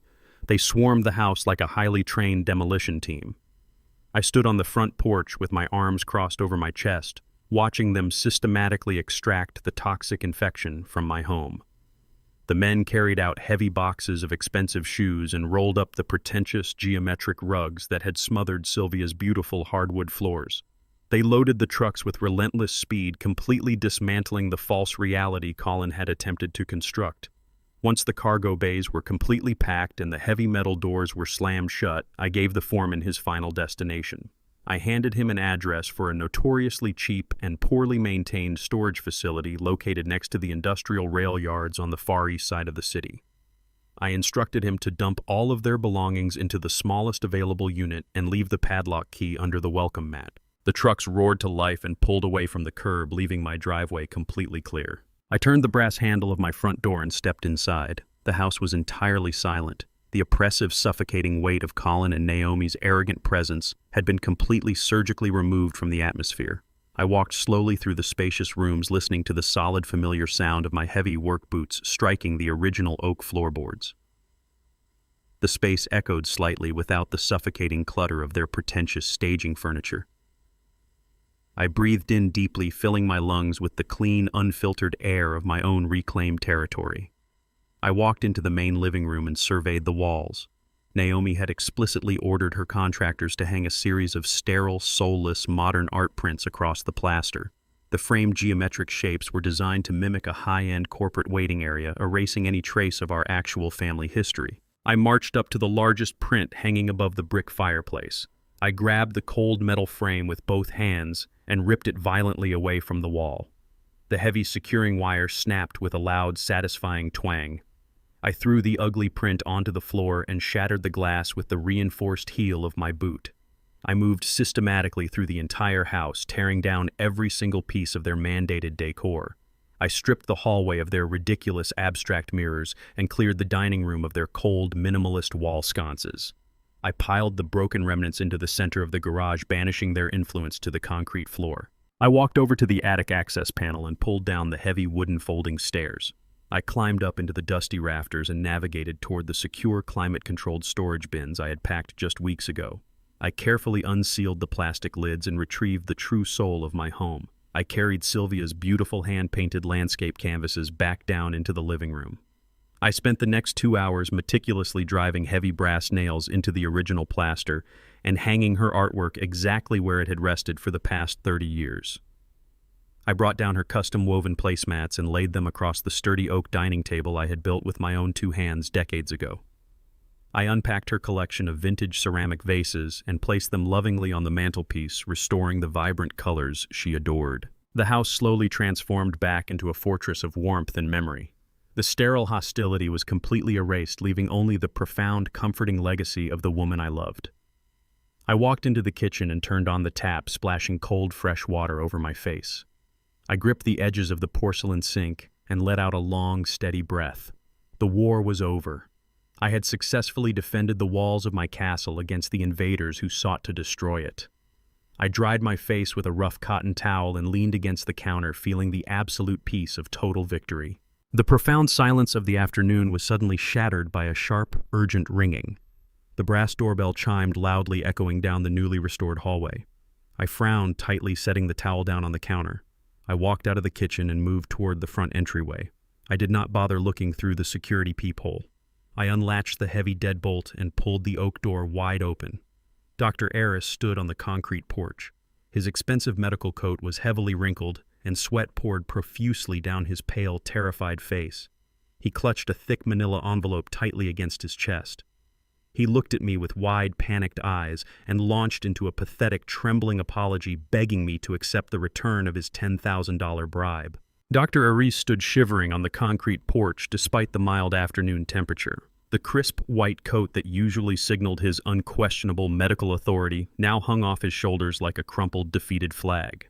He thrust the thick manila envelope forward with trembling hands. His eyes, usually so arrogant and detached during our clinical consultations, were completely wide with sheer, unadulterated panic. He spoke in a rapid, stuttering rush of words, entirely abandoning his professional composure. He confessed that the envelope contained the exact $10,000 Colin had paid him in cash. He begged me to take the money back immediately. He pleaded with me to contact the state medical board and officially withdraw my formal complaint regarding the fraudulent dementia diagnosis. He stammered about his decades of previously unblemished medical practice, completely ignoring the fact that his reputation was built entirely on a foundation of hidden lies. He attempted to step closer, his expensive leather shoes scraping frantically against the concrete, but his sheer cowardice prevented him from actually crossing the threshold into my home. The doctor's voice cracked as he attempted to weaponize his own personal tragedy to secure my sympathy. He claimed that his medical license was currently suspended pending a full federal review. He whimpered that his entire career was on the brink of total annihilation. He then pulled out his ultimate defense, stating with a cracking voice that his wife was severely ill and undergoing highly expensive medical treatments. He sobbed that he desperately needed his medical practice to survive in order to pay her mounting hospital bills. He begged me to view the false diagnosis as a momentary lapse in judgment, a tragic error driven by intense personal desperation rather than malicious intent. I stood perfectly still within the doorway of my reclaimed home. I did not reach out to take the envelope. I stared at the sweat pouring down his pale forehead and soaking into the collar of his expensive dress shirt. I felt absolutely no pity for the man breaking down before me. I remembered the cold, clinical detachment he had weaponized just weeks prior. I remembered how easily he had looked me directly in the eye and casually diagnosed me with severe cognitive decline, fully prepared to strip away my fundamental human rights for a quick cash payout. I thought about how many other vulnerable elderly patients he might have condemned to locked wards simply because their greedy relatives offered him an envelope full of untraceable currency. I looked down at the trembling doctor and delivered my final judgment with absolute unwavering clarity. I told him that his personal financial struggles did not justify his profound moral bankruptcy. I stated that holding a medical license is a sacred societal trust, a vow to protect and heal the vulnerable. I explained that choosing to weaponize that sacred authority to systematically destroy the elderly is an entirely unforgivable sin. I told him that I did not want his dirty money and that the medical board would execute its investigation with my full, unyielding cooperation. I informed him that the Vanguard legal team had already forwarded his banking details to the federal authorities, ensuring his entire corrupt network would be permanently dismantled. Dr. Aris desperately lunged forward, trying to shove the manila envelope into the pocket of my jacket. He wailed that he was deeply sorry and promised he would never engage in such corruption again. I firmly planted my heavy work boot against the bottom edge of the oak door. I shoved him backward with a solid physical thrust of my arm, forcing him to stumble down the concrete steps of the porch. I looked at his pathetic, weeping face one final time. I told him to keep the money to pay for a good defense attorney because he was absolutely going to need one. I stepped back into the warmth of my restored hallway and slammed the heavy oak door completely shut, engaging the brass deadbolt with a loud, definitive click. The following morning, the crisp sunlight streamed through the floor-to-ceiling windows of the Vanguard financial executive offices. I sat across from Attorney Bradley Pierce at the same polished mahogany table where Colin's entire fabricated empire had violently disintegrated just days earlier. The atmosphere in the conference room was no longer thick with corporate hostility and desperation. It was completely calm, orderly, and focused entirely on the future.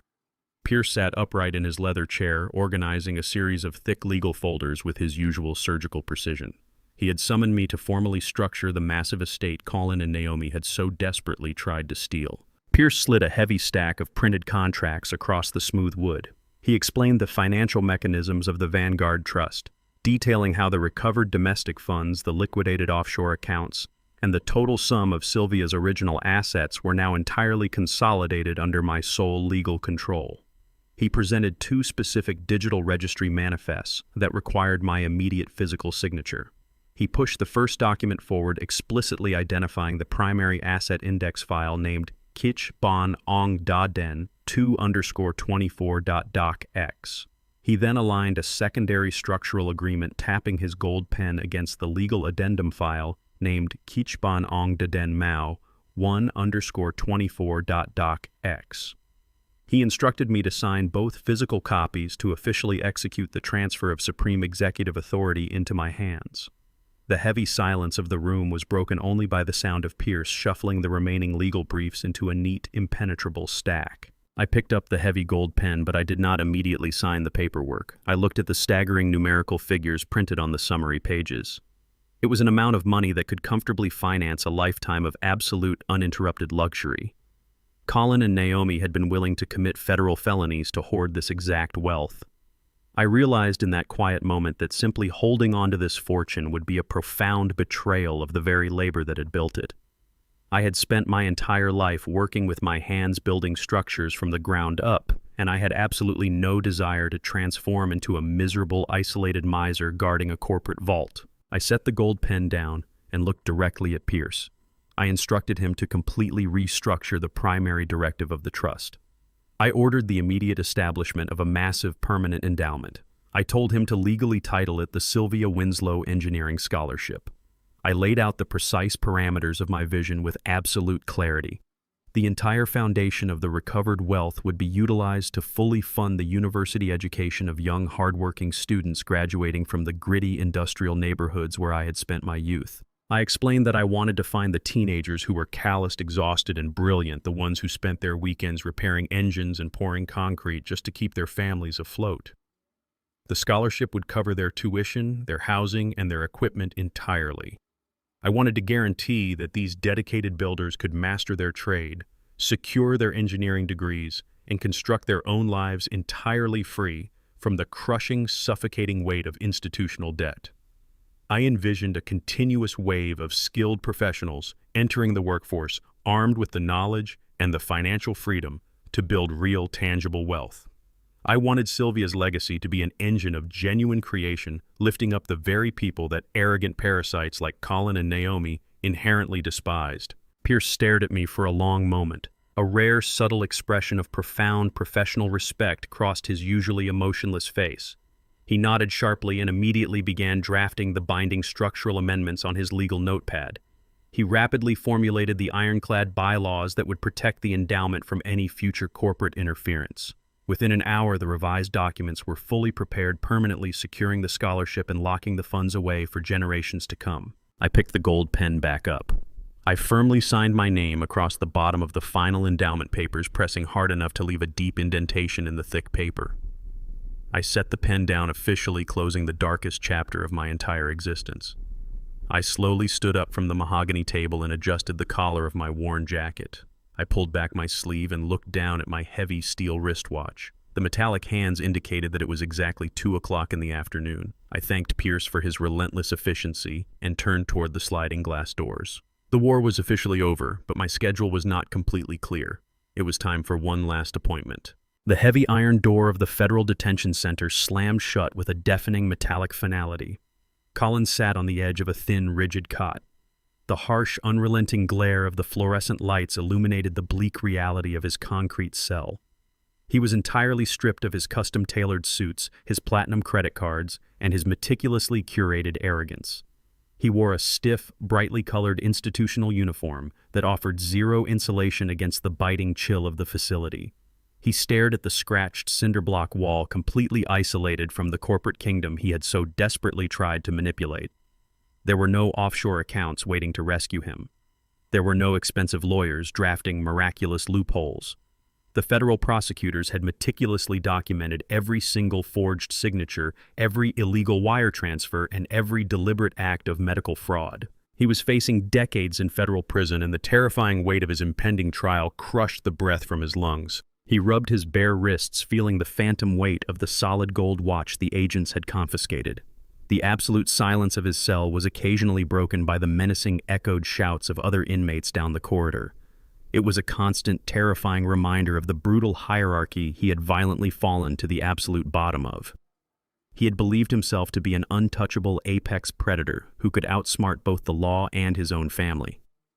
That delusion was now entirely reduced to ashes.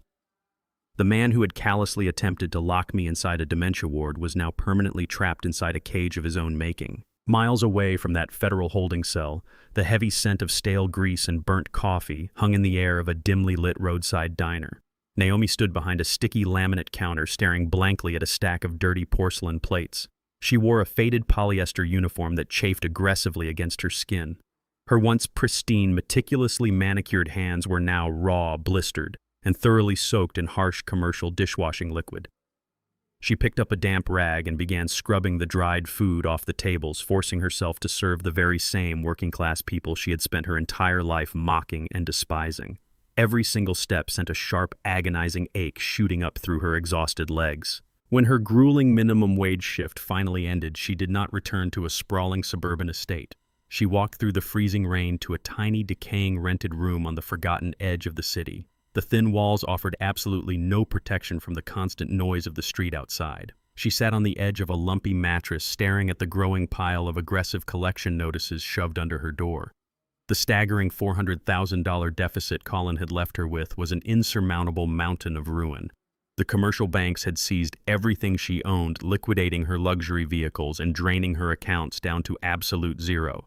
She had traded her mother's legacy and her father's unconditional protection for a pathetic illusion of unearned wealth. Every hour she spent scrubbing grease from cheap plates was an agonizing reminder of the comfortable, secure life she had casually thrown away. She remembered the sheer arrogance with which she had ordered the movers to pack up my belongings. The universe had mirrored her cruelty with terrifying exactness. She had callously attempted to render me homeless and impoverished, and in a stroke of absolute poetic justice, that exact fate had consumed her entirely. Now stripped of all privilege and completely destitute, she was forced to swallow the brutal, unforgiving reality of her own toxic choices. Her tears fell in the quiet darkness of that miserable room, but there was absolutely no one left to manipulate. I parked my restored truck outside the towering wrought iron gates of the Oakwood Memorial Cemetery. The late afternoon sun hung low in the sky, casting long, peaceful shadows across the meticulously manicured lawns. I walked slowly down the winding gravel path, listening to the steady, rhythmic crunch of my heavy work boots. The chaotic noise of the city, the sterile hostility of the Vanguard conference room, and the bitter memory of my daughter's betrayal all completely faded away. They were instantly replaced by the profound, comforting silence of the sprawling grounds. I approached the crest of a gentle, rolling hill, where a smooth, polished marble headstone rested beneath the sprawling branches of an ancient willow tree. The golden light of the setting sun bathed the engraved letters of Sylvia's name in a warm, radiant glow. I stopped at the edge of the manicured grass and knelt down. I had stopped at the local florist on my way across town and purchased a fresh, vibrant bouquet of wild lavender. It was her absolute favorite flower. I placed the fragrant purple stems gently at the base of the massive marble stone. I reached out and traced the cold, smooth surface of the engraved letters with my calloused fingers. I did not feel the crushing, suffocating weight of grief that had anchored me to the floor in the weeks immediately following her sudden death. I felt a deep, overwhelming wave of profound gratitude. I spoke to her in the quiet stillness of the golden afternoon. I told her about the Vanguard Trust and the newly established scholarship fund. I explained exactly how her lifetime of careful, brilliant financial planning was going to build a completely new future for young builders who truly deserved a chance to succeed without carrying a mountain of debt. I looked at the beautiful marble stone and finally understood the absolute depth of her love. I realized that her massive secret fortune was never about greed, and it was never about hoarding wealth for the sake of corporate power. It was a perfectly constructed suit of armor. Sylvia had possessed a sharp, unclouded vision that I had completely lacked. She had clearly seen the toxic, predatory entitlement festering inside Naomi and Colin. She had recognized the terrifying threat they posed to my well-being. She had meticulously constructed a flawless legal fortress from beyond the grave to ensure my ultimate survival. She knew that my unwavering paternal loyalty would make me a highly vulnerable target, so she gave me the exact weapon I needed to defend myself when the wolves finally circled our home. Her secret was the ultimate act of fierce, uncompromising protection. I stood up from the damp grass and brushed the dirt from the knees of my worn trousers. I looked out over the quiet golden hills of the cemetery and took a long, deep breath of the crisp evening air. The chemical fog that Colin had violently forced into my veins was completely gone. My mind was sharp-focused and entirely clear. My body, though weathered by decades of brutal physical labor, felt incredibly strong. I was not the confused, broken old man they had so desperately tried to fabricate. I was a man who had faced a devastating, brutal storm of family betrayal and emerged completely victorious. I gave the polished marble headstone one final silent nod of absolute respect.